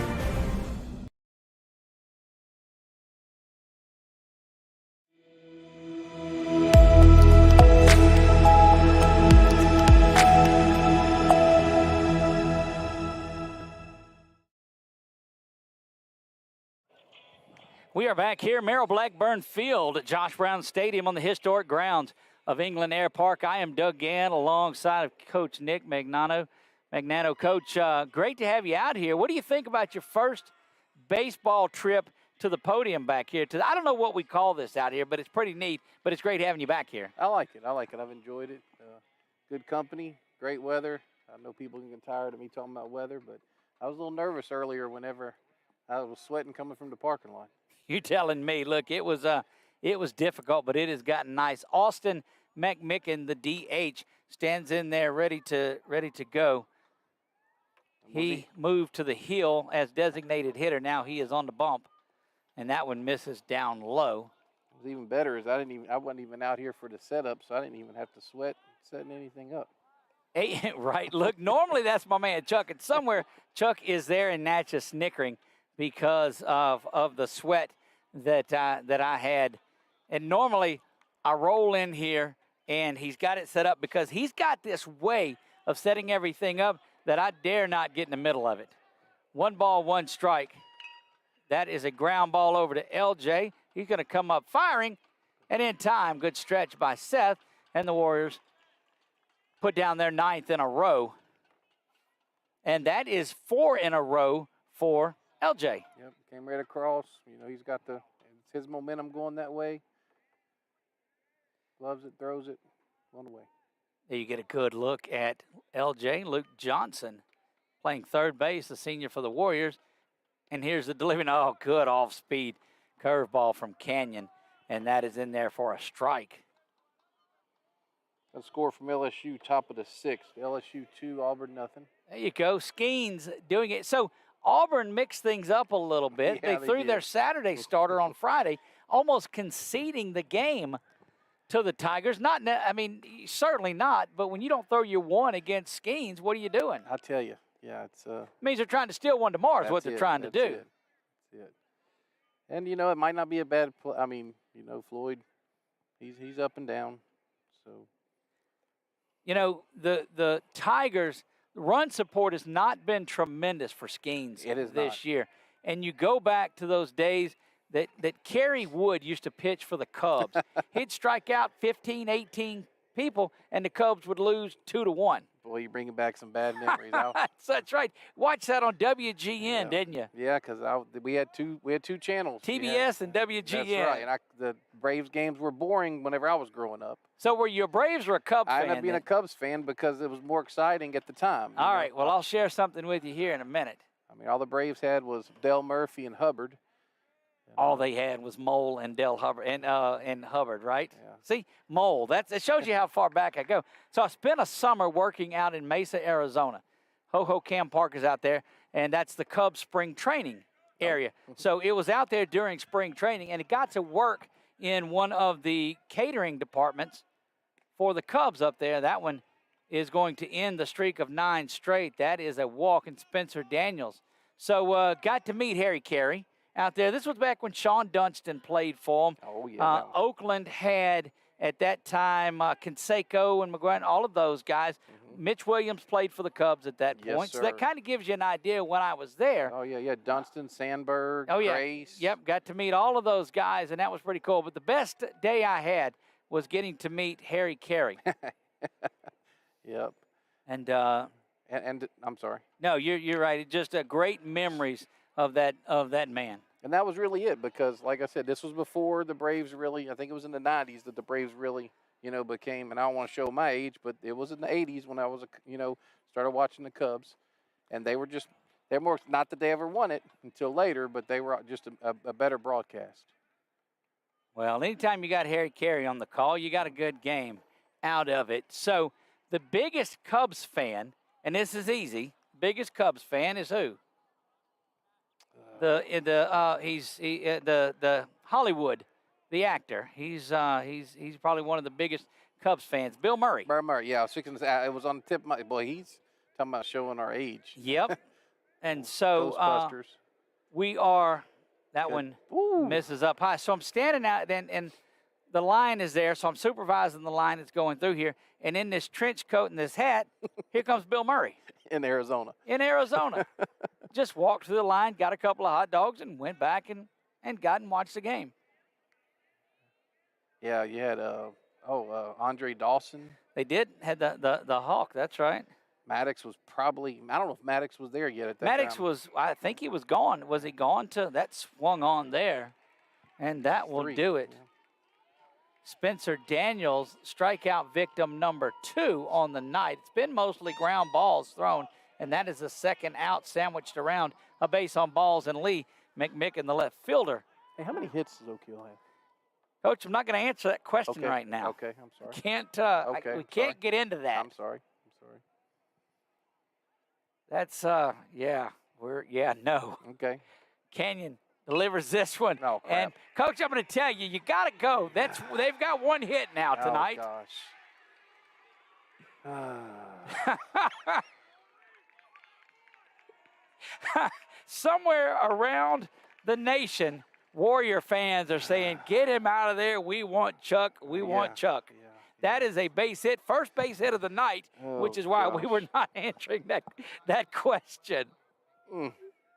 And that is a double for Lee McMicken. Wesley McMicken now will stand in there ready to go to work. You know the Warriors want to get out of this one right here and put up a couple of runs or more in the bottom of the 4th. That one, it's going to be hard to pull yourself away from that one. I tell you, yeah. I mean, everybody likes the substitute teacher, but not the substitute announcer. Huh? Oh, come on, mercy. Canyon. Come on, Canyon. Come on, Canyon. Yep, there goes the no-hitter on that ground ball or that good sharp hit. That's a double. We can go back and delete that, can't we? Unfortunately, this year we have decided to put up a lot of those shorts on YouTube, and I can neither confirm nor deny that little thing will make one of your highlight clips. I've got to believe. That's right. Canyon rocks back and fires this one. Swung on and missed that one. Hey, we're gonna do the hold the rope thing, and Canyon's gonna pick me up here. There you go. He's gonna bail me out of this. That's right. The shutout is still intact, although I just did it. But goodness, I'm trying to get you off the hook by yourself. That's right. I appreciate it. That one hits McMicken. Wesley now will find his way to first base, and that loads him up for Braden Bennett, who has grounded out to second base. And they'll go out there and talk to him just a little bit. It looks like Cody may have something to say to him. Canyon just goes down, gets a little bit of that rosin bag, gets some dirt, and gets ready to go. Trying to avoid the Coach Nick Jinks here is Canyon. Braden Bennett, the second baseman for the Rams, stands in there. And that one... Oh, no. That one hits the runner, and that's going to be an RBI hit by pitch. I don't know about that one, Doug. He called time on it right away. Braden Bennett will find his way down, and so not sure what he did there, but let's see. There you go. I've got to make it Nick proof. I'll there. tell you, yeah, for sure. So, well, it didn't want me to add the run for the away team. Have you seen any of these clips where we do the Oh, what are they yeah. actually Oh, yeah. saying? I watched a few today. This is one of those that we might. And look, if I may just have to do the voiceover. Yes, Canyon, I know he said it on the air. Canyon, I know what he did. Yeah, I like the Here Comes the Boom on the off the softball. yeah. Oh, that is off the bat of Christina Lambert. She really hits the ball well, and so got a young lady on their team, Zoe Rowland, does a great job, and we said they see me rolling. We played that with one of the ones. That is that she okay? did. I like that too. And then Lambert, goodness, yeah, it's been a lot of fun being able to cut those up. 8-1 here. Well, Canyon is 2 for 2 with me wearing the glasses. Indeed, he is. For the record, so. Ooh. And that one hits him, and that is back-to-back, and that's probably going to do it for Canyon, as he has just fallen into some sort of a funk right there. That's back-to-back bases loaded hit by pitches. And that will keep the bases loaded as they are going station to station with hit by pitches. We'll see if they're going to go and make the change to Cook, as or Canyon couldn't survive it. Canyon couldn't survive the curse of Nick Magnano there, and chased from the game following. And look, it is nothing funny about him getting chased for the game, but any true baseball purist knows what just happened there. See if they are, in fact, going to Seth or what they're going to do. May keep Canyon in there. What's 6A? How many visits can you? It's not like 3. college. Okay, you can take 3 in high school? Okay, Yep. yeah, because I know in college you only get 2. I'd say that's another thing about that pitch clock. You see Wes Johnson run. Gets run out there in a hurry. Yeah, and then, of course, then when you know Jay's walking out there, it's, he's pulling them. Yeah, that's when the pitching coach jogs out there. And we're going to have a Warriors not breaking it up, and it seems like Coach Brown might be barking a little at the official, but not really looking at him. I think what and happened he's tapping him a little bit. Yeah, I think what happened is I think one of the Oak Hill staff walked over to our bookkeeper, and I think Coach Brown thought he might have got a little too close to the huddle. I got you. So that's what you see going on there. A little bit of the baseball's unwritten rules, huh? And so he's made it a point to stay way away from it. Yeah, Canyon's going in to get his first baseman's mitt, so we know that he's gone. So what you'll see is Seth Cook get rid of his first baseman's mitt and will make his way out. And Seth Cook now, as we expected, will come, and that will be the switch. So while Seth comes out, we're going to go ahead and take a break right here. The Warriors up 8-2, but bases loaded with 2 down. We'll be right back after this from Kimberly Harrell, Certified Appraisals. Hi, I'm Kimberly Harrell, Certified Residential Appraiser. I am currently a leading provider of appraisal services for mortgage lending, employee relocation, estate planning, and community property settlements. My experience in real estate over the past 13 years and currently serving as president of the Greater Central Louisiana Realtors Association has given me a clear understanding of the real estate world and the ever-changing market we live in today. For any of your valuation needs, give me, Kimberly Harrell, a call. It all started with a sketch on a napkin. An idea created by 2 walk-on bench warmers. And after 10 years of hard work and perseverance to turn their dream into a reality, it's the #1 sports bar in America. Welcome to Walk On.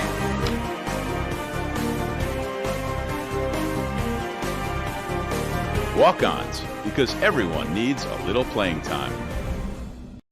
For a lifetime of the best possible vision, look to Wallace Eye Associates, where our tradition of eye care excellence in Cenla spans nearly 40 years. From your next family eye exam to cataract and glaucoma evaluations. Trust your vision to the experienced eye professionals at Wallace Eye Associates. Call Wallace Eye Associates today at 318.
Get him to swing over one there. There we go. We've got it back to the field. We had audio for you, but no camera shot. But you didn't really miss anything out of it. That one bounces around. And that is 3 balls and 2 strikes. Bases loaded to McFarland. I'd like to blame that not getting back to that screen on somebody, but that somebody is me. So what do you do? Yeah, well, like you said earlier, know what you're good at, and Chuck's That's usually, right. Chuck's That's right. usually the man for that job. Huh? Indeed he is. Here's the delivery. Ooh, got it. Runners were off and running, though, as it was a full count with 2 down. I don't really know unless he left early, didn't he? He did, and that's one of those you can almost step off of. I tell if you drop backwards. But he's pitching from the windup, so you know that he's just set. But yeah, that's McMicken, Wesley McMicken, who was flying down the line, and there is Seth stepping off. The batter calls time. It looked like. Yeah, and that's true. If he's in the windup, he has to go to the plate, doesn't he?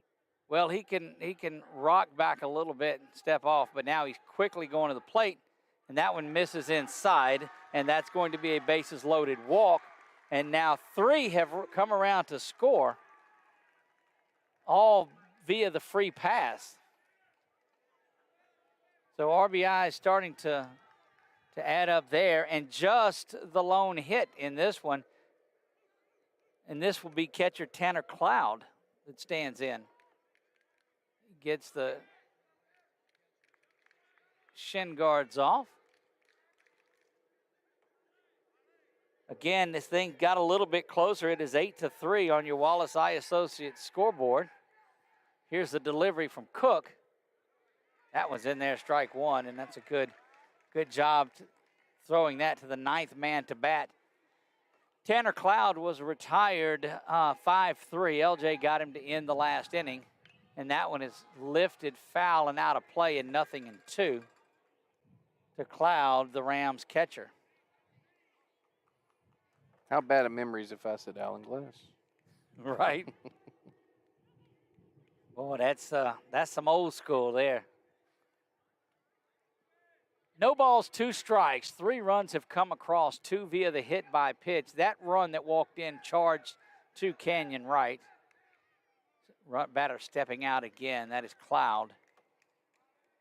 Get focused in a little bit there. It looks like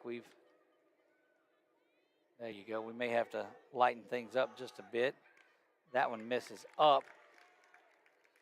And between innings, we will adjust our camera view just a little bit. 1 ball, 2 strikes. Yeah, Chuck just texted you saying that the camera. Lost it on the ground, and that's just going to score a bunch of runs. 2 runs come across there, and this thing is going from bad to worse as that one was just dropped or lost out in left field. right field. Correction. It's a base hit because nobody touched it. Braden Bennett will score. Cetus will come around to score, as there were 2 outs in it, so you know they were off and running. McFarland over to third, and Tanner Cloud, or correction, yeah, Cloud finds his way. So Austin McMicken now will bat for the second time this inning. He grounded out to get the first out.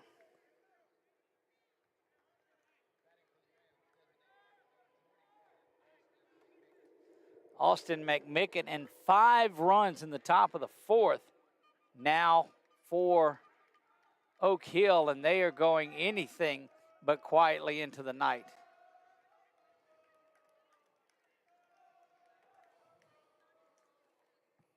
Cook comes set, looks first to third, and he is safe there, but what a move. As you know, you feel like the Oak Hill batter is going to be off and running. Yeah, third base coach just walked down and made sure he saw him and had his hands down. Be calm. Don't get too far ahead of yourself. Seth is as good as that move on the first to third as anybody is. That time just the snap throw, and that was his good move.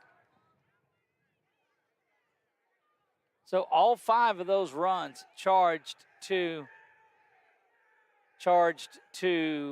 Canyon Wright, and that'll close the book on Canyon tonight. Good pitch.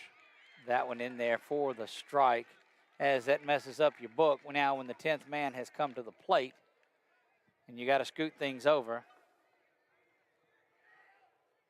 Warriors going to have some runs to make up here, and they still have the lead. Swung on there, and a good piece of pitching by Cook. And it's 0-2. All of this with 2 outs. See Seth bearing in, ready to go. He is looking in. That one misses, and Cody does a good job of diving to the side to get that one. 1 ball, 2 strikes. Day has turned tonight here. The lights are in full glory here.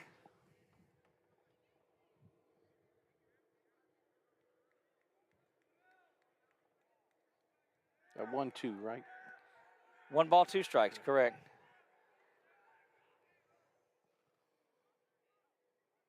Runners at first and third, 2 down. You see that on your Wallace Eye Associates scoreboard. Oak Hill, Grace Christian battling here in the top of the 4th. Oak Hill has put up 5. That equals the 5 by the Warriors back in the 2nd. Got him. Swung on and missed there, and finally that puts this Coach Nick Jinks to bed. There, 2 outs that inning for Austin McMicken. So he's gone there. But the Warriors give up 5 to Oak Hill. Oak Hill gets them. And that is going to bring up Canyon Wright, Seth Cook, and Cody Davis in the bottom of the 4th when we come back.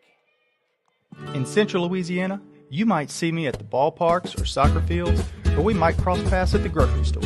I'm your local Farm Bureau insurance agent, your local expert when it comes to protecting what you love and depend on. I'm Jason Hall.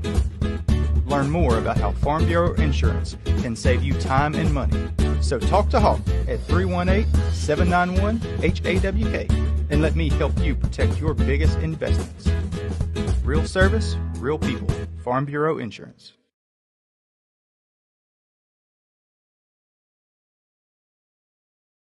Our mobile banking app is changing the way we bank. Things are getting easier, transactions are getting safer, and you have access 24/7. All the functionality of banking you're used to, made easier to use, anywhere, anytime, and more secure than ever. Simple, seamless, safe. Download our mobile app today.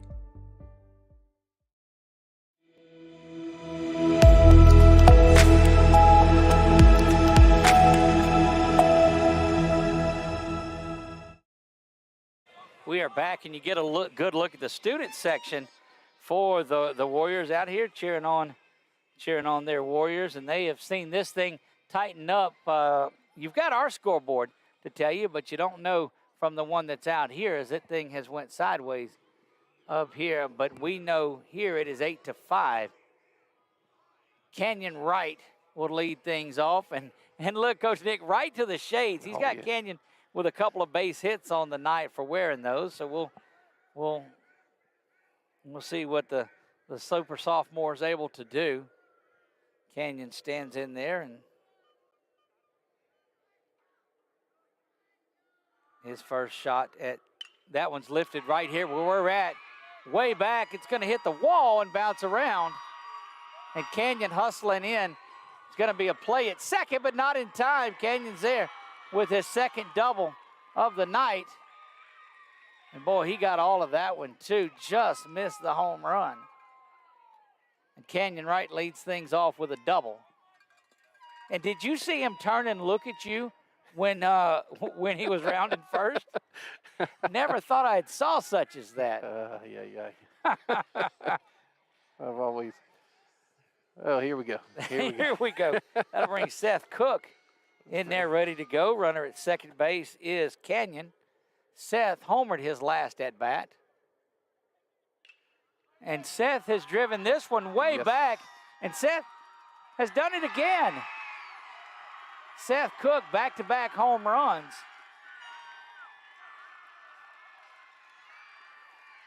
I got to be honest with you, Doug. I don't know if I've put 2 runs on the scoreboard any faster than that. You're happy to get those up. Man.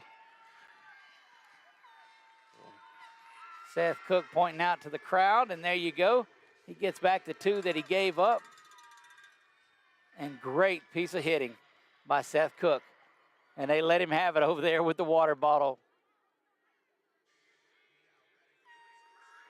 So bring 2 around there. Canyon comes around to score for the second time in front of the Seth Cook home run.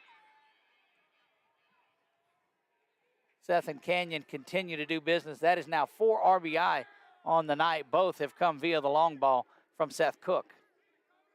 Cody Davis stands in there ready to go to work. 10-5. And, boy, without that 5-run outburst, we'd have been in good business, wouldn't we? Hey. That's right. That's the end of it. So, Cody's a junior? Cody is a junior. No, yes, Cody's a junior. So he and Seth will be back doing this again next year. Canyon will be the junior. Next year, some of the 7th graders will still be in junior high. Gotcha. Just as good of an interview as you'll find, and that one is over to the third baseman. And that is brought in for out number 1. And that'll bring Maddox Adelise to the plate. Cody Davis flies out to third for the Warriors' first out of the inning. And Maddox Adelise, who has a base hit, scored a run back in the third and reached on the fielder's choice in the first.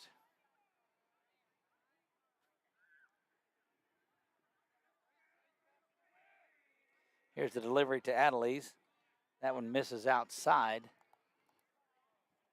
Done good work on the scoreboard tonight there. Coach, you've done wonderful things. Like I said, it's you've made it Nick-proof, I guess.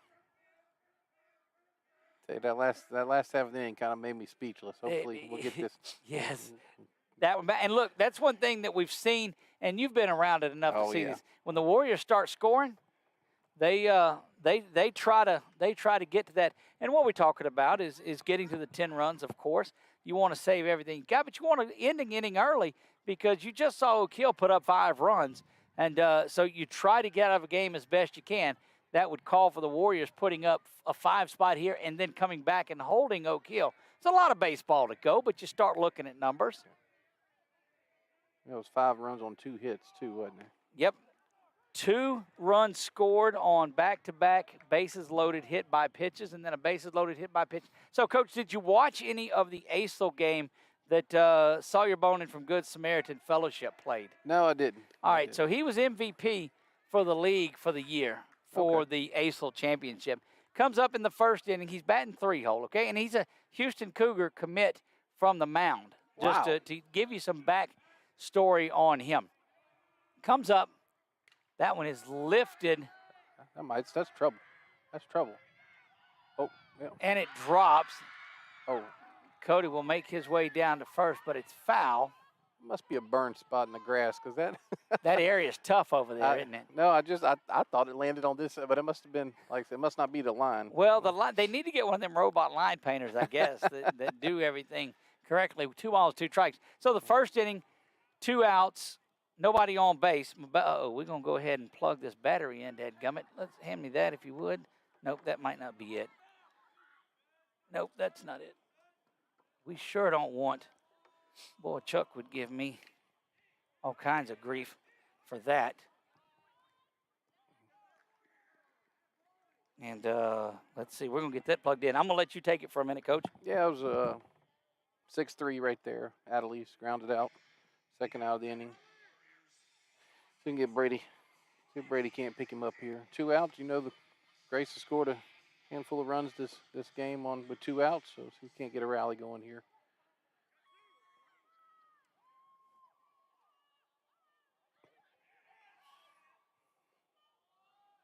Mike Cook out here getting Seth's second home run ball. Good evening, sir. Doing well.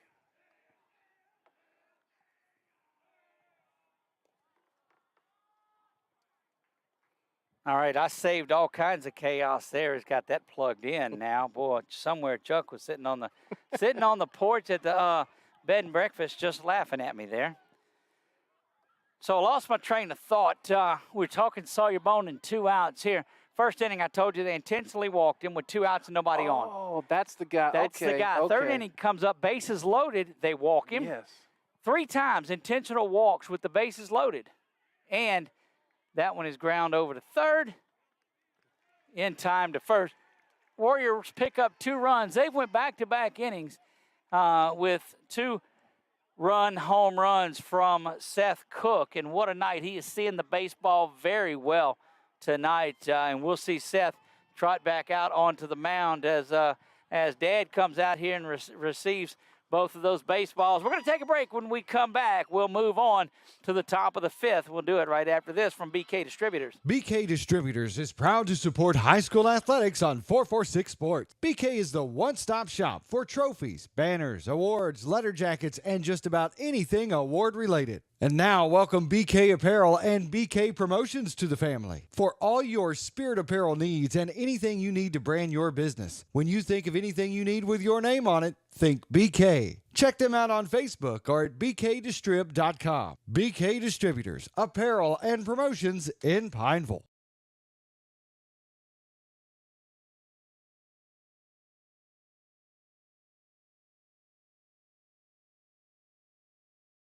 Hi, I'm Kimberly Harrell, Certified Residential Appraiser. I am currently a leading provider of appraisal services for mortgage lending, employee relocation, estate planning, and community property settlements. My experience in real estate over the past 13 years and currently serving as president of the Greater Central Louisiana Realtors Association has given me a clear understanding of the real estate world and the ever-changing market we live in today. For any of your valuation needs, give me, Kimberly Harrell, a call.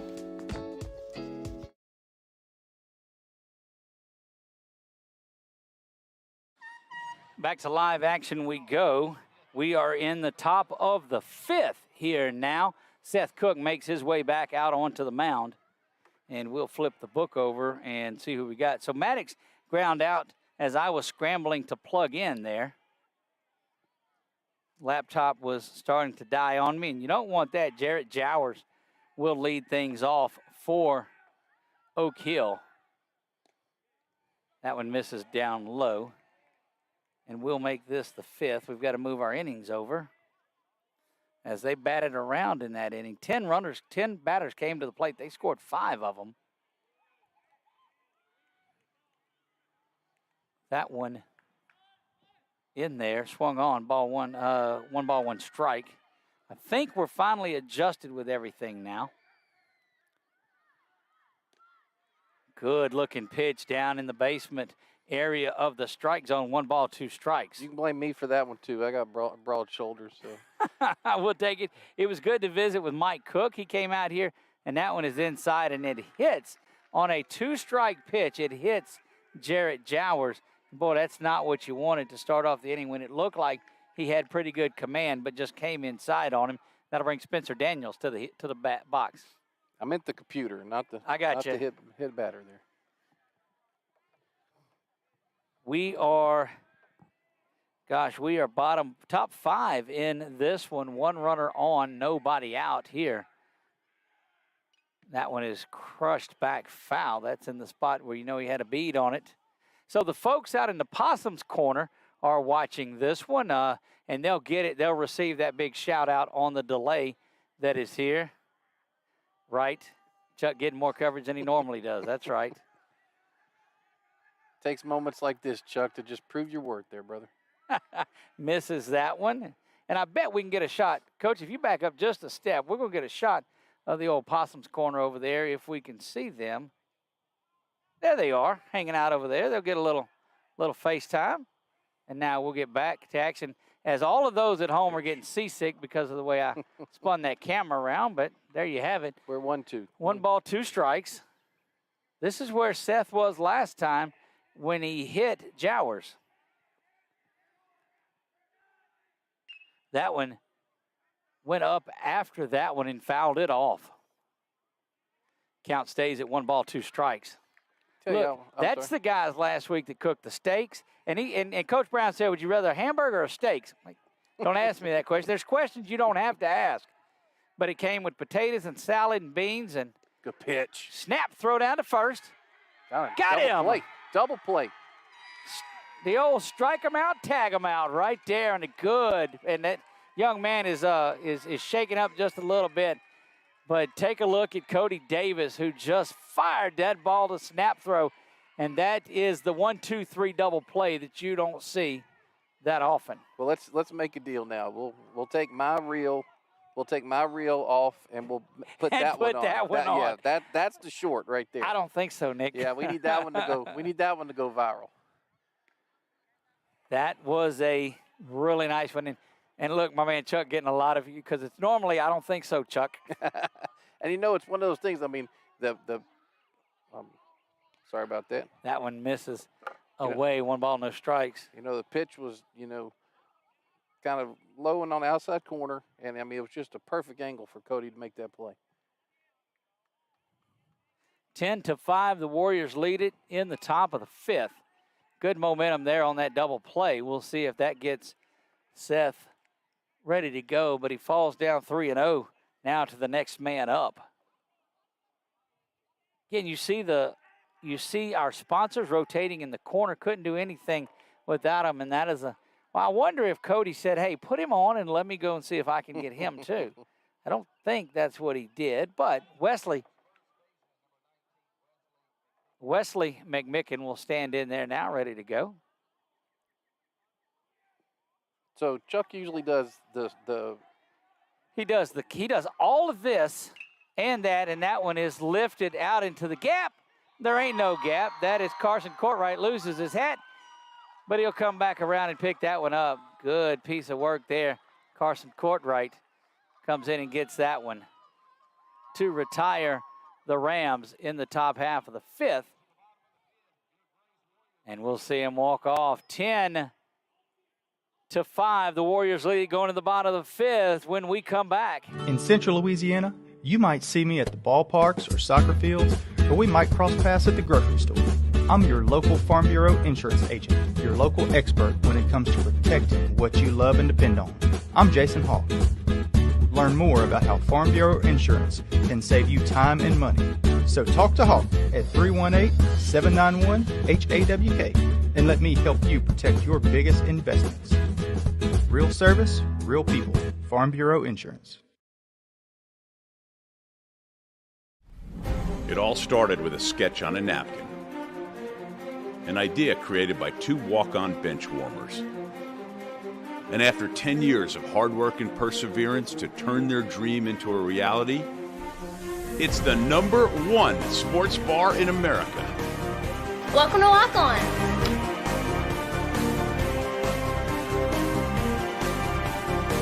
Walk-ons, because everyone needs a little playing time.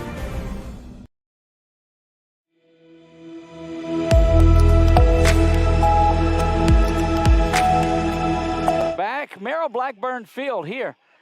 Josh Brown Stadium on the historic grounds of England Airport. Doug Gann, Nick Magnano bringing you Grace Christian playoff baseball.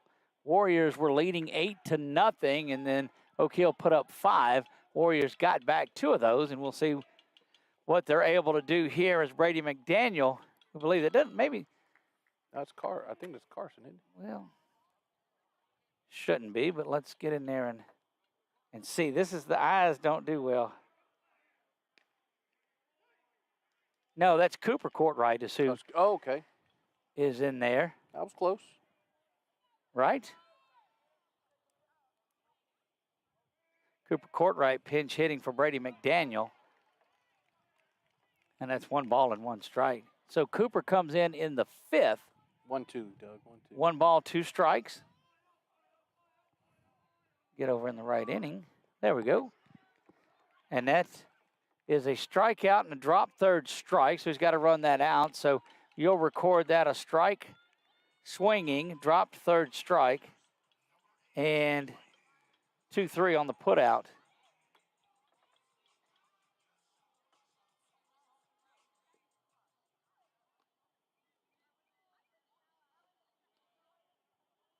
And the Warriors trying to add a little something, but Austin McMicken has come in and thrown the ball very well. Yeah, he's got I think he's got a little more pace.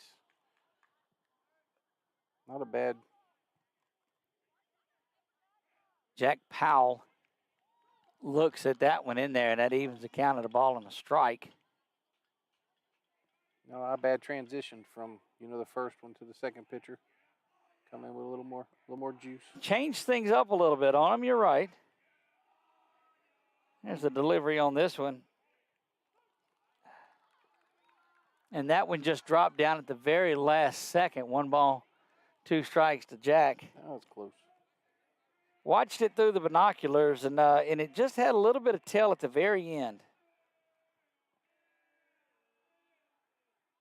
Swinging strike 3 there, and back-to-back strikeouts for McMicken and Braden Wells. We were off a piece, so that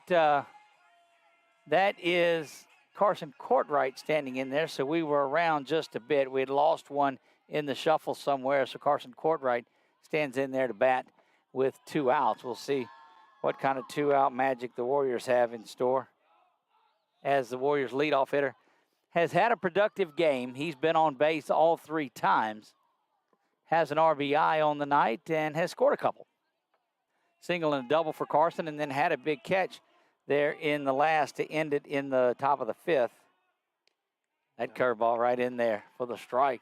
Very good running catch. McMicken is just throwing the ball well. He's getting stronger as he goes. Yeah, and he's pretty quick, too, as far as, he's not wasting any time. Tempo, tempo, tempo. That one, however, drops down and bounces around.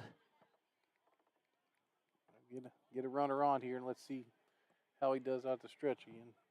2 balls and a strike, and anything can happen because you've got Luke, who is 0 for 3 on the night, due up next, and you know that he wants to get a crack at McMicken once again.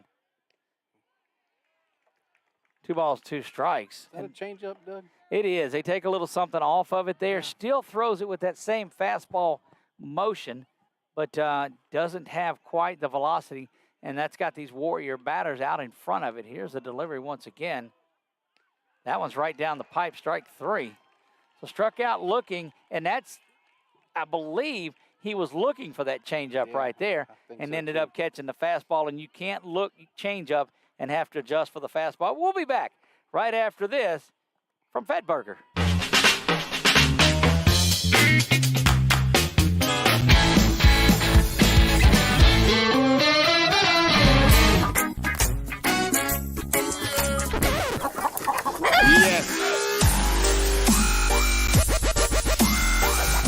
Make your burger your style with delicious, hand-pressed, never-frozen AAA Angus beef and tons of fresh, tasty toppings.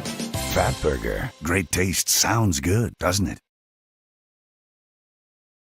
Hi, I'm Kimberly Harrell, Certified Residential Appraiser. I am currently a leading provider of appraisal services for mortgage lending, employee relocation, estate planning, and community property settlements. My experience in real estate over the past 13 years and currently serving as president of the Greater Central Louisiana Realtors Association has given me a clear understanding of the real estate world and the ever-changing market we live in today. For any of your valuation needs, give me, Kimberly Harrell, a call.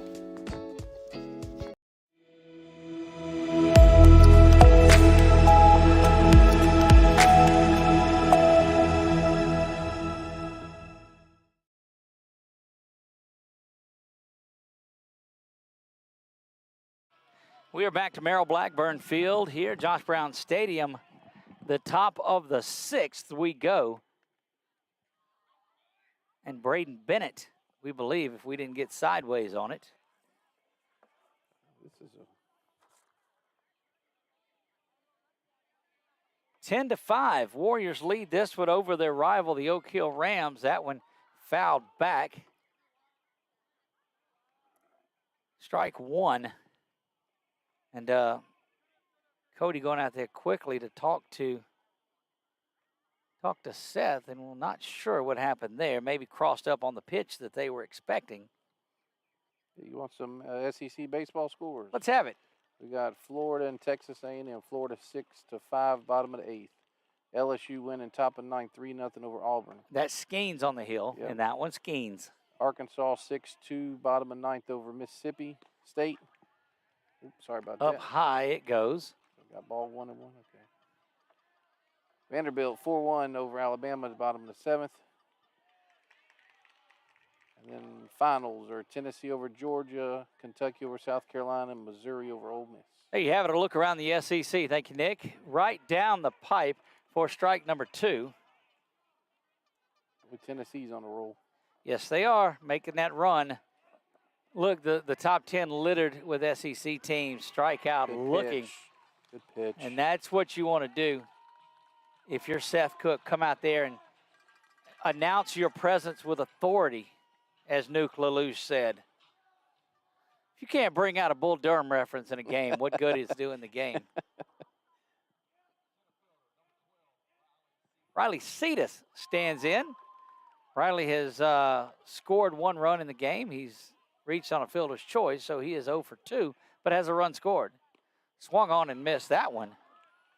Speaking of baseball movies, was it last year y'all went to Field of Dreams? Indeed we did. Last year around April, and my goodness, what a pitch from Seth, and he just buries that fastball in there.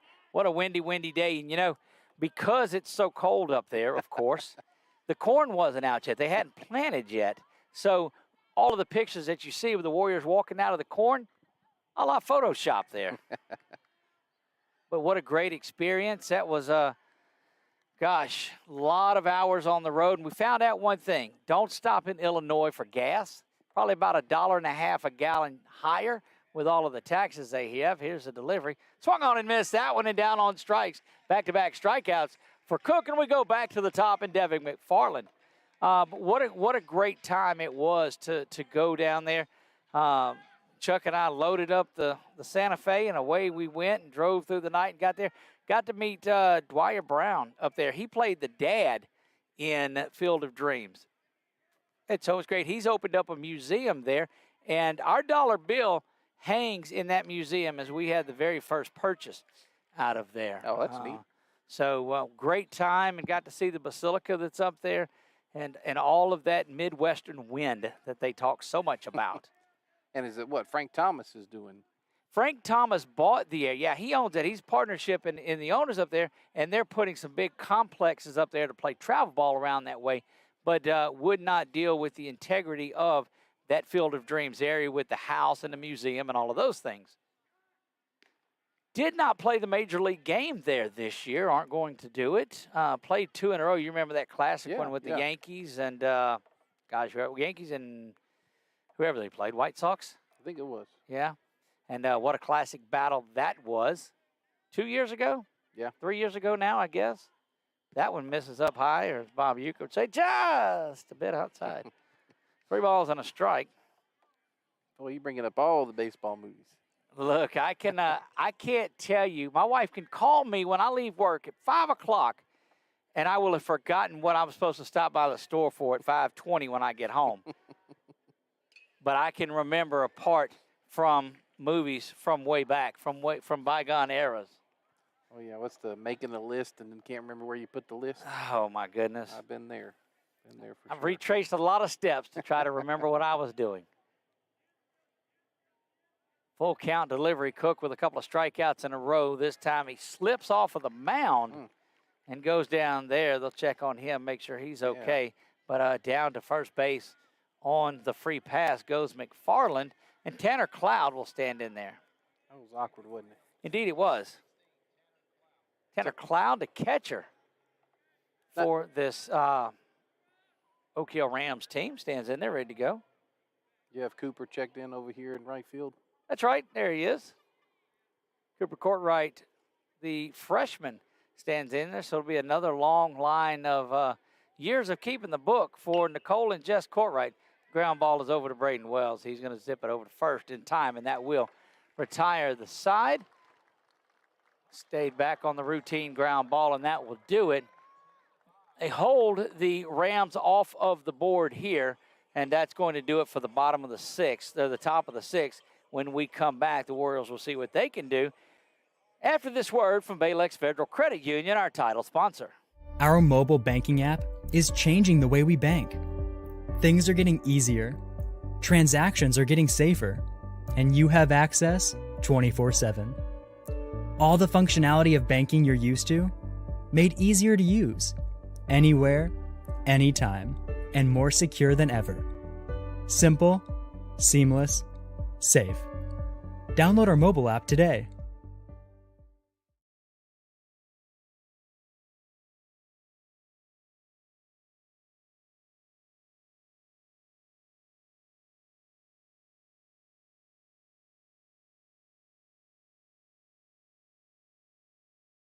Can you tell me about that day?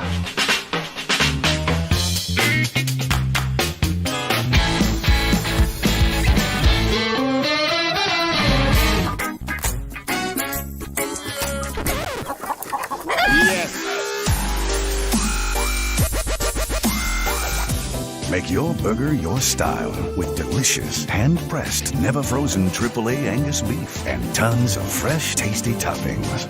Fat Burger. Great taste sounds good, doesn't it?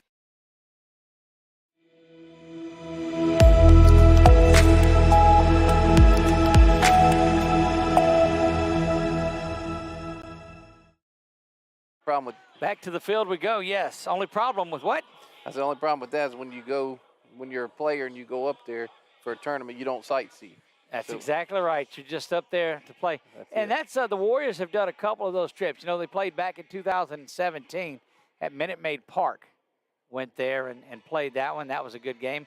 Luke Johnson leads off. Luke, if anybody's due, Luke Johnson is. He's 0 for 3 on the night. Coach Nick's not going to say anything. That's right. Warriors up 10-5 in this one. Maybe you should put on Canyon shades for Think Luke. so? Let's Let's see if try that that. has anything to do with it. So Might Nick's try a new got the thing, shades on now. That one misses up high, so that's a good start. Yeah, we'll get a walk out of it. Luke puts a lot of pressure, but I'm telling you, I'm very impressed with the work that McMicken has done here, coming on in relief of McFarland. Well, that's that change up there. Boy, I'll tell you, if he gets one, it's going to be a change up that they just hang because they're not giving him much. Just got to sit back on it. Here's the pitch to Luke, and Luke hammers that one. Going to drop, but foul, and Luke will have to turn around. Had a good shot at it. And look, the fans giving him a little grief over there. Didn't last long, though. The grief was short-lived. Now, what do you do? No, that's all you need. You know, Just a little grief. Yeah. Have a little fun. Here's a delivery. Well, that was dangerously close up high. Thought it might have chased down just a little bit. I'm going to do something I never should do, and that's make an adjustment here inning. We're not going to do that. We'll go right back to it because that was not the place to be. That one misses up high, and that's going to send Luke down to first. He'll reach base for the first time tonight, and he leads off doing that. Now's that chance where, you know, you got an opportunity. You score 5 runs here, you walk it off, or you do get out and go back the other way. And leaving them on because Canyon Wright is up, and you got him on base, so we'll take that. That's good work. These obviously have not been cleaned all season. Well, no, you can't do that. That's the baseball way. Yeah, You're right. You're exactly right. I don't know. You soccer guys might shower and wash socks and all that. Baseball kids don't do it. Well, I tell you, goalkeepers are very superstitious. And you see Luke at first there getting his little bit of a lead. Expect Luke to take off, and the Warriors will put some pressure on here. Remember, Canyon at last at bat hit it far off the wall. Back-to-back doubles now for Canyon Wright. We'll see what he's got here. Yeah, our best pitcher my senior year brought us to the state semifinals, and he never washed his socks all season. All season. Hung them in the locker room. Yep, for all to enjoy. Yep. And we did not have air conditioning in the locker room. That one hammered out to center field, but right in front of the center fielder as he comes up and gets that one. And Canyon will be kept off the bases for the first time tonight, and that puts an end to the Shades streak. Seth Cook, all he's done is hit home runs tonight. He's got 2 of them, 2 two-run bombs, and Mike Cook has made the trek out here twice tonight. I don't expect him to pitch him outside this time. You don't think? No, I don't think so. Well, you can't bring it inside because he'll put it over the left center field wall. He's done that a number of times. Okay. We saw the grand slam. Saw the one, remember, went on top of the building that they all chased like the bushwhackers. Snap throw back over to first. Not in time. Luke dives back in. Tell you what, he gets a good lead, doesn't he? Indeed he does. He's a very smart base runner. That's what happens whenever you have plays like that. The screen goes right. That one up high, and they're just not going to give him anything to hit. Heck no. Why would you do that? I mean, he's turned around back-to-back at bats. Been on base all 3 times. Had a walk back in the first. Was retired on that fielder's choice. And now the delivery from McMicken. And that one outside there again is a snap throw down to try to get Luke, but not in time.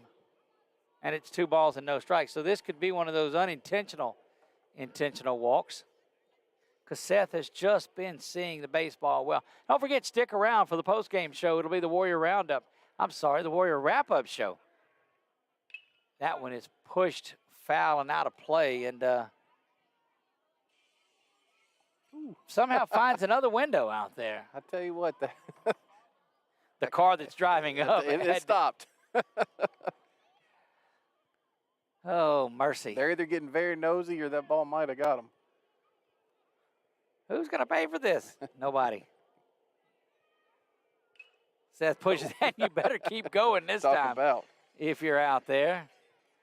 But yeah, earlier in the game, I was listening to Ronnie Rance, Menard boy. And, he was saying for the Rougarou that he owns, that collegiate baseball team. Yes. They pay $5.75 a baseball.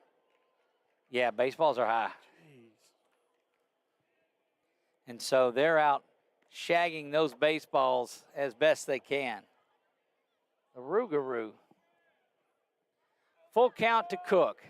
Being a coach and running a program, of course, different sport, I always get on to our guys if we lose a, $10, $15 soccer ball, but a place like LSU, they hand out 30 foul balls a game. Right. Not in time.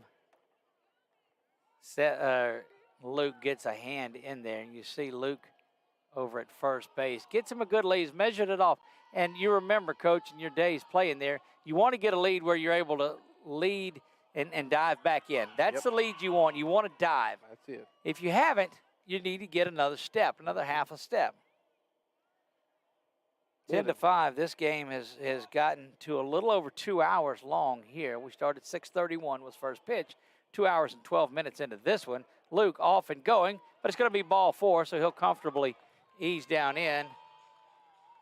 We had a very technical baseball coach, and we could not cross our legs when we let off.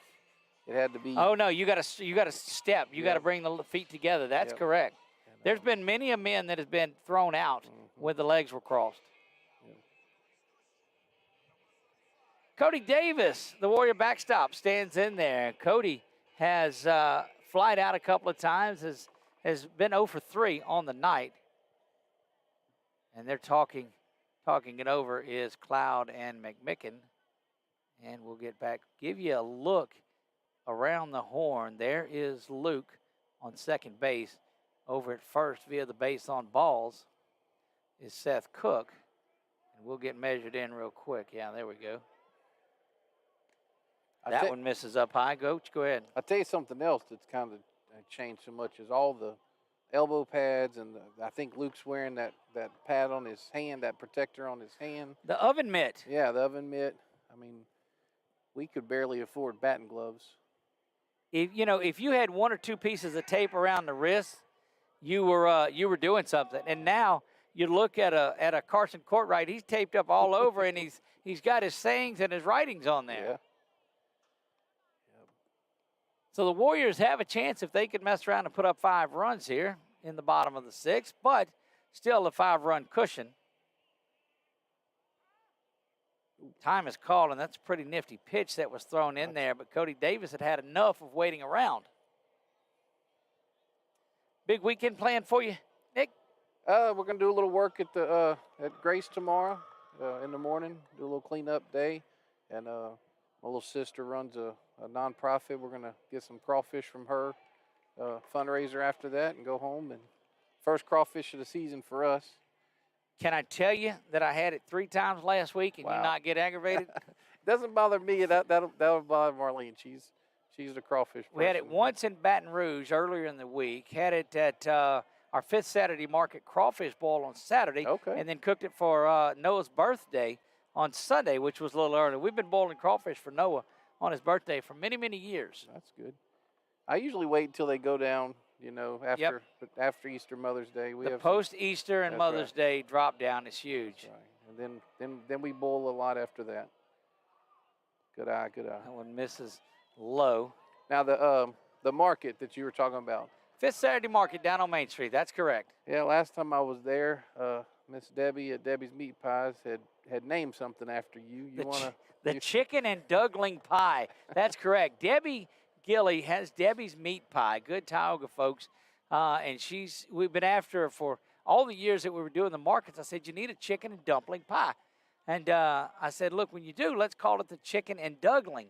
And indeed, she's done that. So just announced today at our fireworks over Bulow coming up July the 3rd, we're going to have I'll tell you that in a minute. That one is smoked way back, and it is not even going to stay in the ball game park. Goodness gracious, Cody Davis.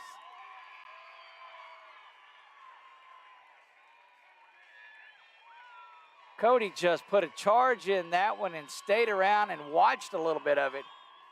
And look, the fans are giving him some love. And why not?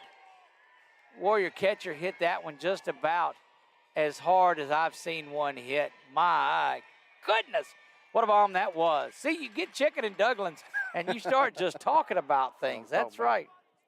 Cody Davis, 3 RBI on the home run. Yeah, they actually gave me a free sample that day because I was laughing about it, but she wanted a Fat Boy's opinion. So, and they were good. Here you go. July the 3rd out at Bulow, there's going to be the Debbie's Meat Pie eating contest. Oh. So, yeah, we're going to have a meat pie eating competition, I guess. It'll be whoever can eat the most, or the number of meat pies in the fastest time. So there's an opportunity as Maddox Adelise comes to the plate. 13-5 now in this one, and we're playing the race to the battery on the phone. So have you had any more of the chicken and Douglings? I have not. We usually go on Tuesdays to the farmers market across, on Jackson, and we'll get the frozen. Would you believe me if I told you I had some in my freezer? Oh, yeah. Absolutely, I do. And there's the bag I won't get rid of because it says chicken and ducklings. So I won't get rid of that. But you need to come out and be a part of that Debbie's Meat Pie eating contest. I tell you, I don't know if I'll participate, but I might be there to if she's going to be selling some. She will. That one lifted. I'll tell you what, that's hard to see. And brought in there for the second out of the inning. Of course, they've got a lot younger eyes than me, but that ball, I mean, I knew it wasn't coming out here, but it disappeared. Brady McDaniel will stand in there. So Cooper hit for Jack Powell when he came into the game. Yeah. It was not for Brady. So Brady stands in there ready to go to work now. And he stayed in for Jack as well, right in right field. Okay, yes. Correct. Okay. 2 down here. Warriors have got back a large portion of the runs. This one's 13-5 now. A comfortable lead as they try to get this thing over with in the top of the 7th. And before the battery on my phone runs out, that leads to the scoreboard.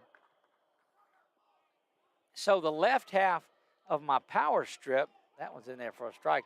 I've got 8 open ports, but the left side of my it doesn't work. The left side of my charging station there doesn't work. So I don't know what's going on there. Brady takes that one down low. Doug, we have a final on LSU Auburn, 3-0 LSU. There you go, Skeens with the victory. Win first game of the series. And that's so vital. Now we'll see Auburn's #1 tomorrow. Yeah. Their Friday starter went on Saturday, and that one lifted right out here. You got a shot at that one. Nope. You know, question now. Let's have it. Okay. They win 3-0. Okay. Okay. Or Auburn loses 3-0. Correct. If they have their #1, I mean, what's the? I'm all about that. I'm picking up what you're putting down. We'll be back top of the 7th, see if the Warriors can close it out. And we'll do it right after these words from Kimberly Harrell, certified appraiser. Hi, I'm Kimberly Harrell, certified residential appraiser. I am currently a leading provider of appraisal services for mortgage lending, employee relocation, estate planning, and community property settlements.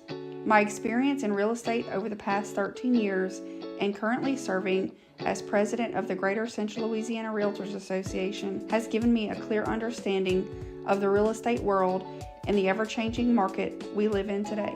For any of your valuation needs, give me, Kimberly Harrell, a call.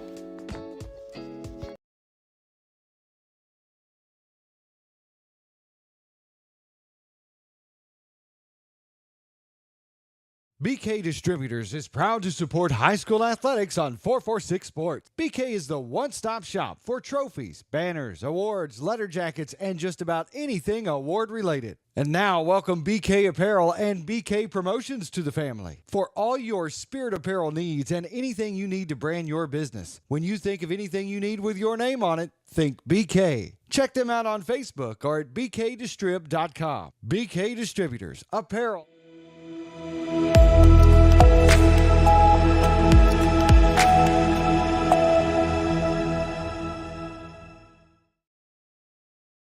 Back.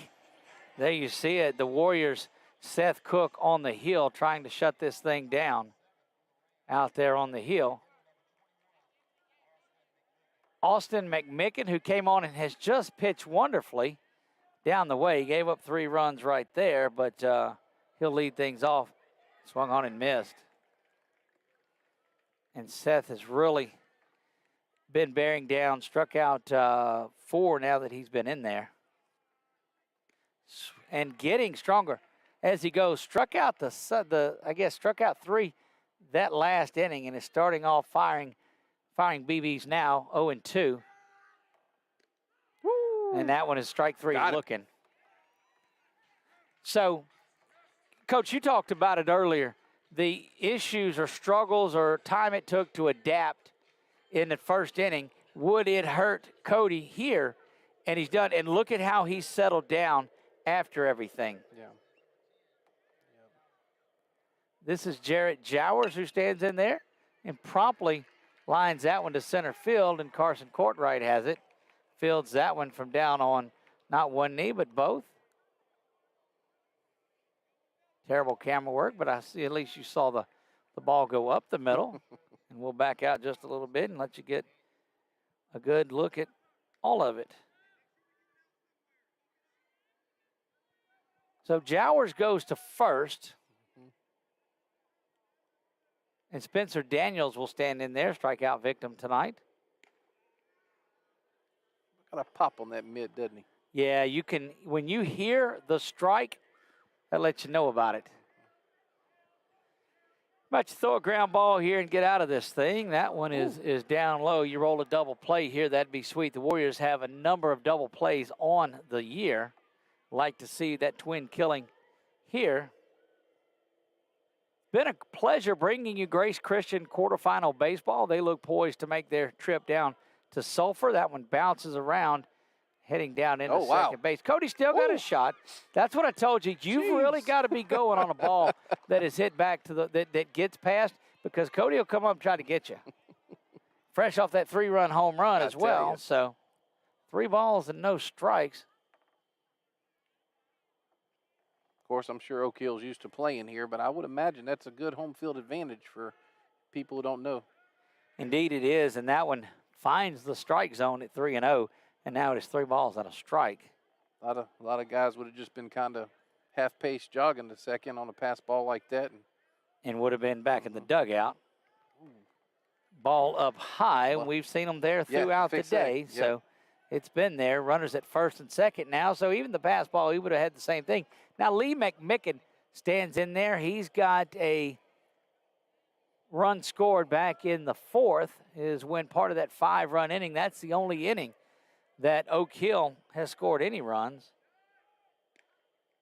That one misses outside. As you see Cody have to lean off the field to get to that one. But as I say, Coach, you've done a great job I appreciate in here. Great having you up here. Certainly big thanks to Miss Marlene for letting you come up and be a part of this. I thought he was going to call that. I thought he was about to call that one a strike.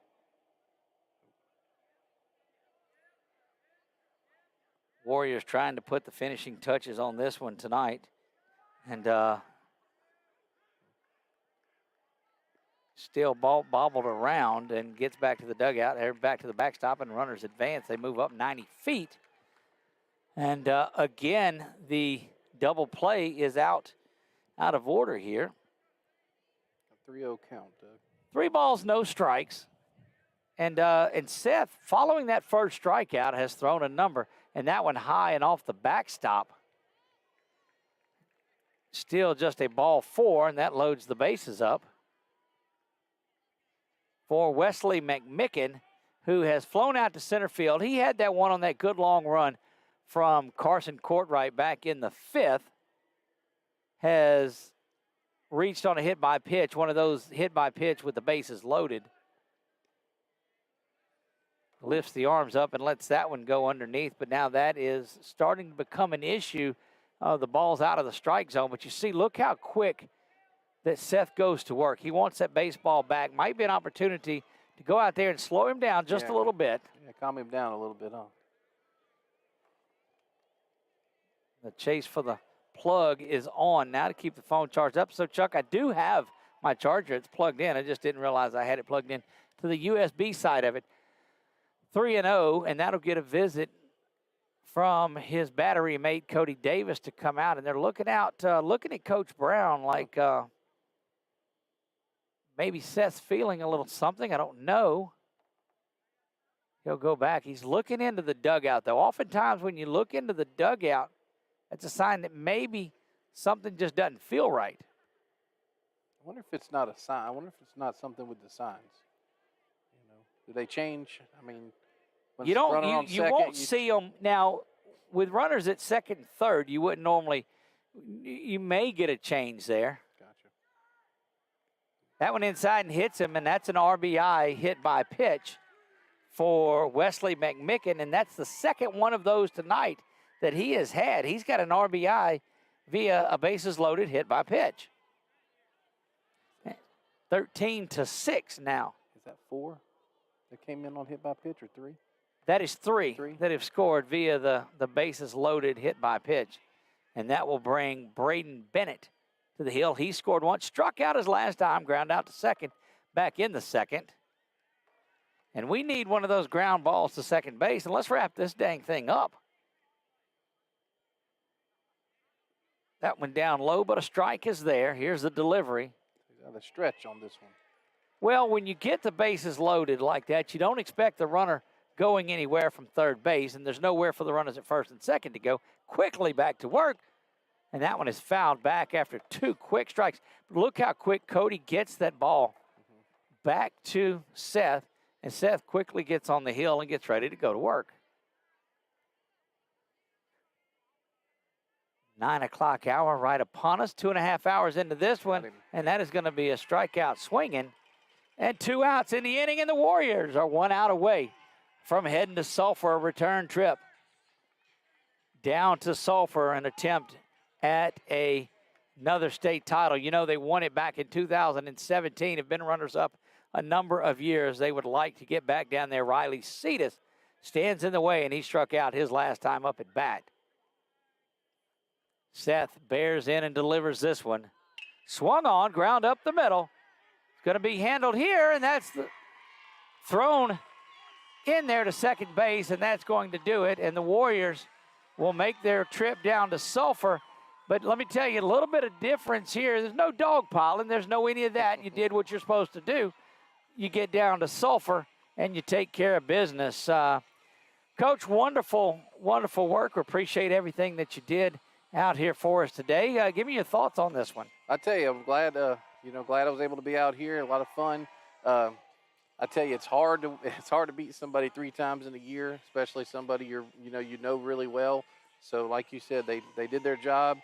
Got a little tight there for a little bit after those walks and that one base hit there. But the Warriors bounced back. 2 outs. Scored a lot of runs with 2 outs, and now what? Seth and Canyon get a week. Seth and Canyon, well, Tuesday is when they go, don't they? Yeah, they'll play. Okay. They'll play Tuesday, I believe, in the semifinals. Okay. And the championship would be on Friday. That's what it is. But both pitchers will be able to go to work on Tuesday because there's ample opportunity to go. So you have the chance to go down there with a Canyon or a Seth and get there. Going to take a break. When we come back, it will be the Warrior wrap-up show with Coach Brown, and we'll visit, we think, with Seth Cook and his 2 home run night. We'll do it right after this. Can you tell me about that day? There was a huge assembly, and then he came to the gym, and he announced it. I would like to honor a Warrior that is right here. I was diagnosed with Wilms tumor kidney cancer. Colin McGee. We're going to fly you and your family to Universal Studios in Los Angeles to meet Adam Levine. Yes.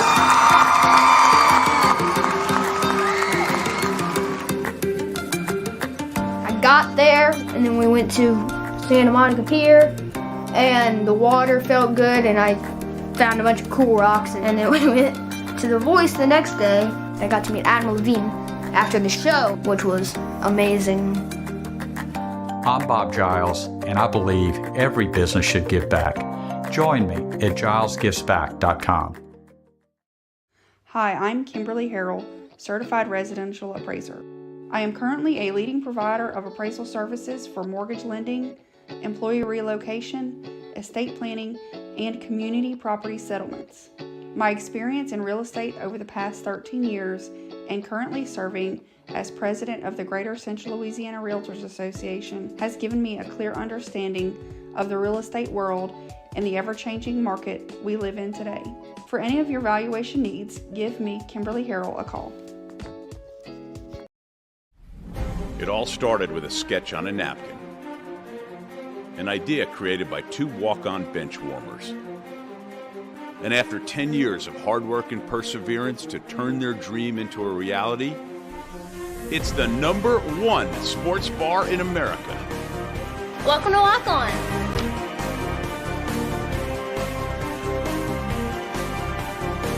Walk-ons, because everyone needs a little playing time.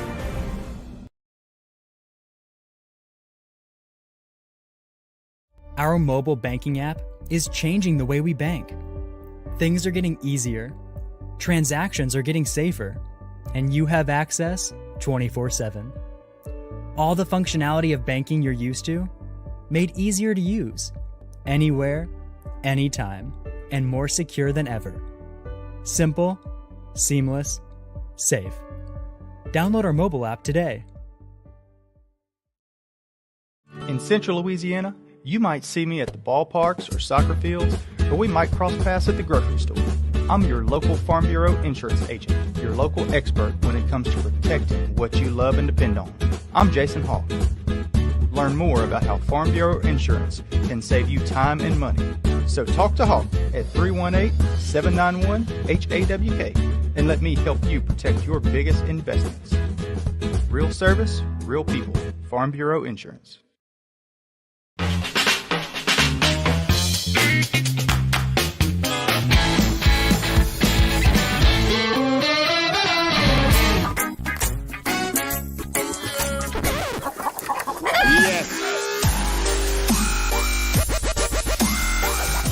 Make your burger your style with delicious, hand-pressed, never-frozen AAA Angus beef and tons of fresh, tasty toppings. Fat Burger. Great taste sounds good, doesn't it? For a lifetime of the best possible vision, look to Wallace Eye Associates, where our tradition of eye care excellence in Cenla spans nearly 40 years. From your next family eye exam to cataract and glaucoma evaluations, trust your vision to the experienced eye professionals at Wallace Eye Associates. Call Wallace Eye Associates today at 318-448-4488 to schedule your next eye evaluation.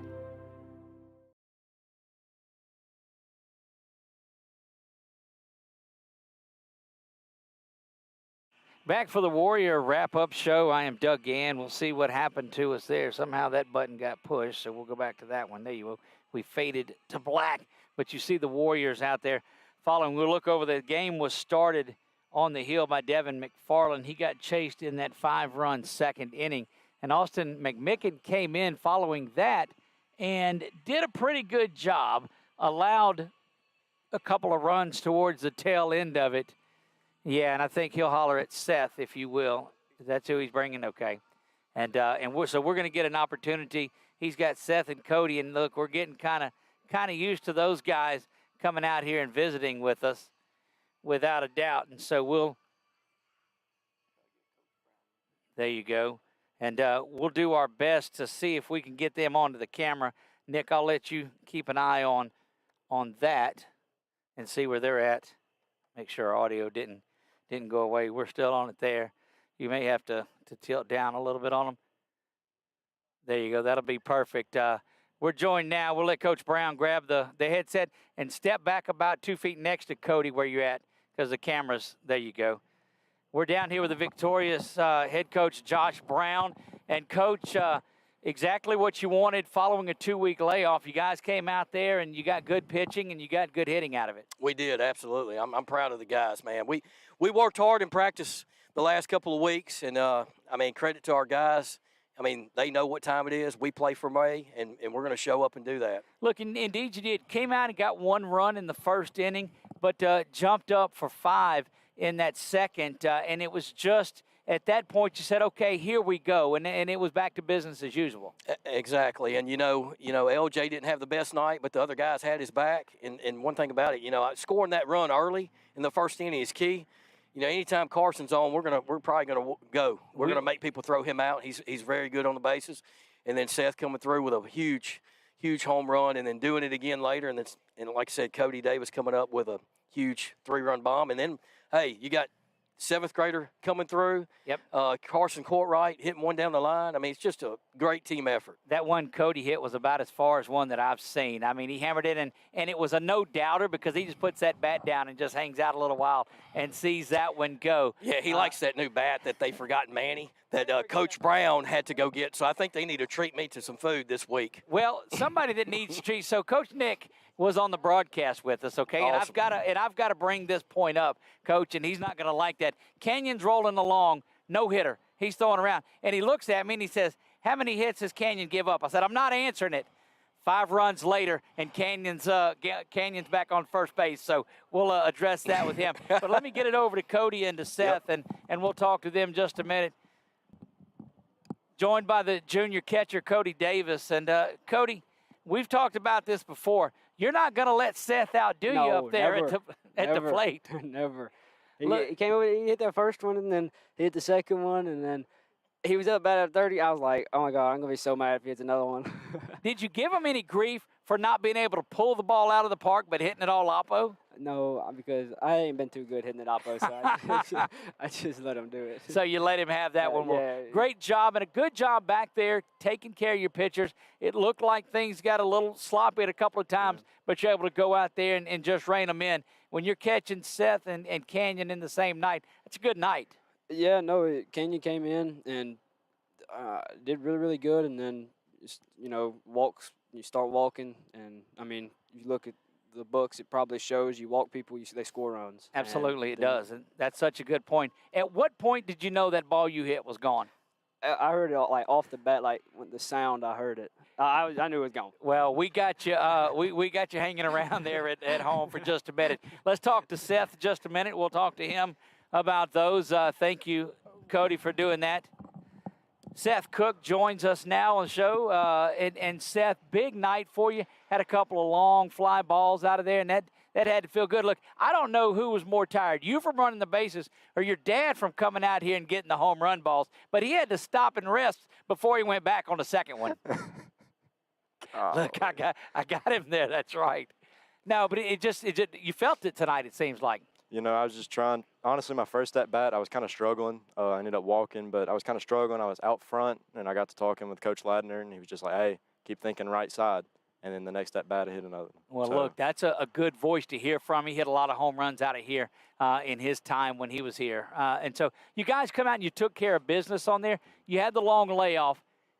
You didn't come out rusty at all. You came out and you hit the ball well, which is what you guys wanted to do. Right, and the layoff kind of made me nervous going into this game, not playing baseball in 2 weeks. It's, you get out of the rhythm, and, I think that with our practicing that we've done, and I feel like as a team we came out here today, and I couldn't really tell the difference, to be honest. There you go. It looked good to us. When you guys got to rolling, you really started rolling. So thank you, Seth, Absolutely. for joining us. We'll let Canyon get on, and we'll talk to him just a bit.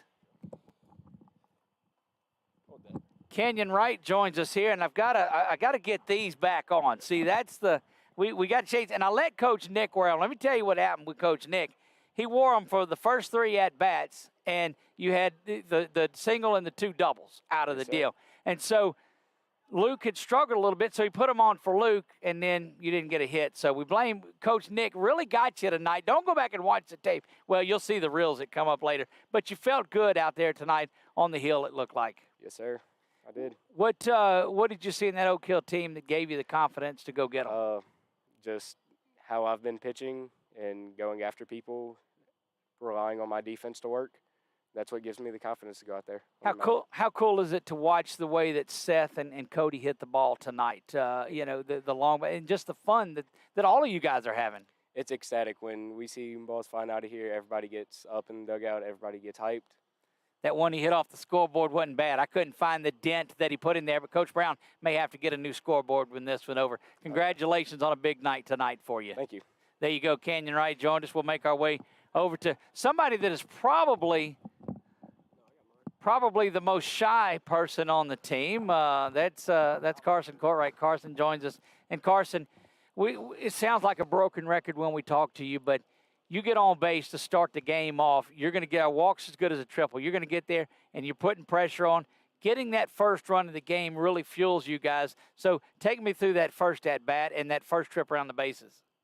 I wanted to hit a home run, but I didn't get a strike. So I took my walk, and then I got my still sign, and then Canyon hit one in the gap, and I scored.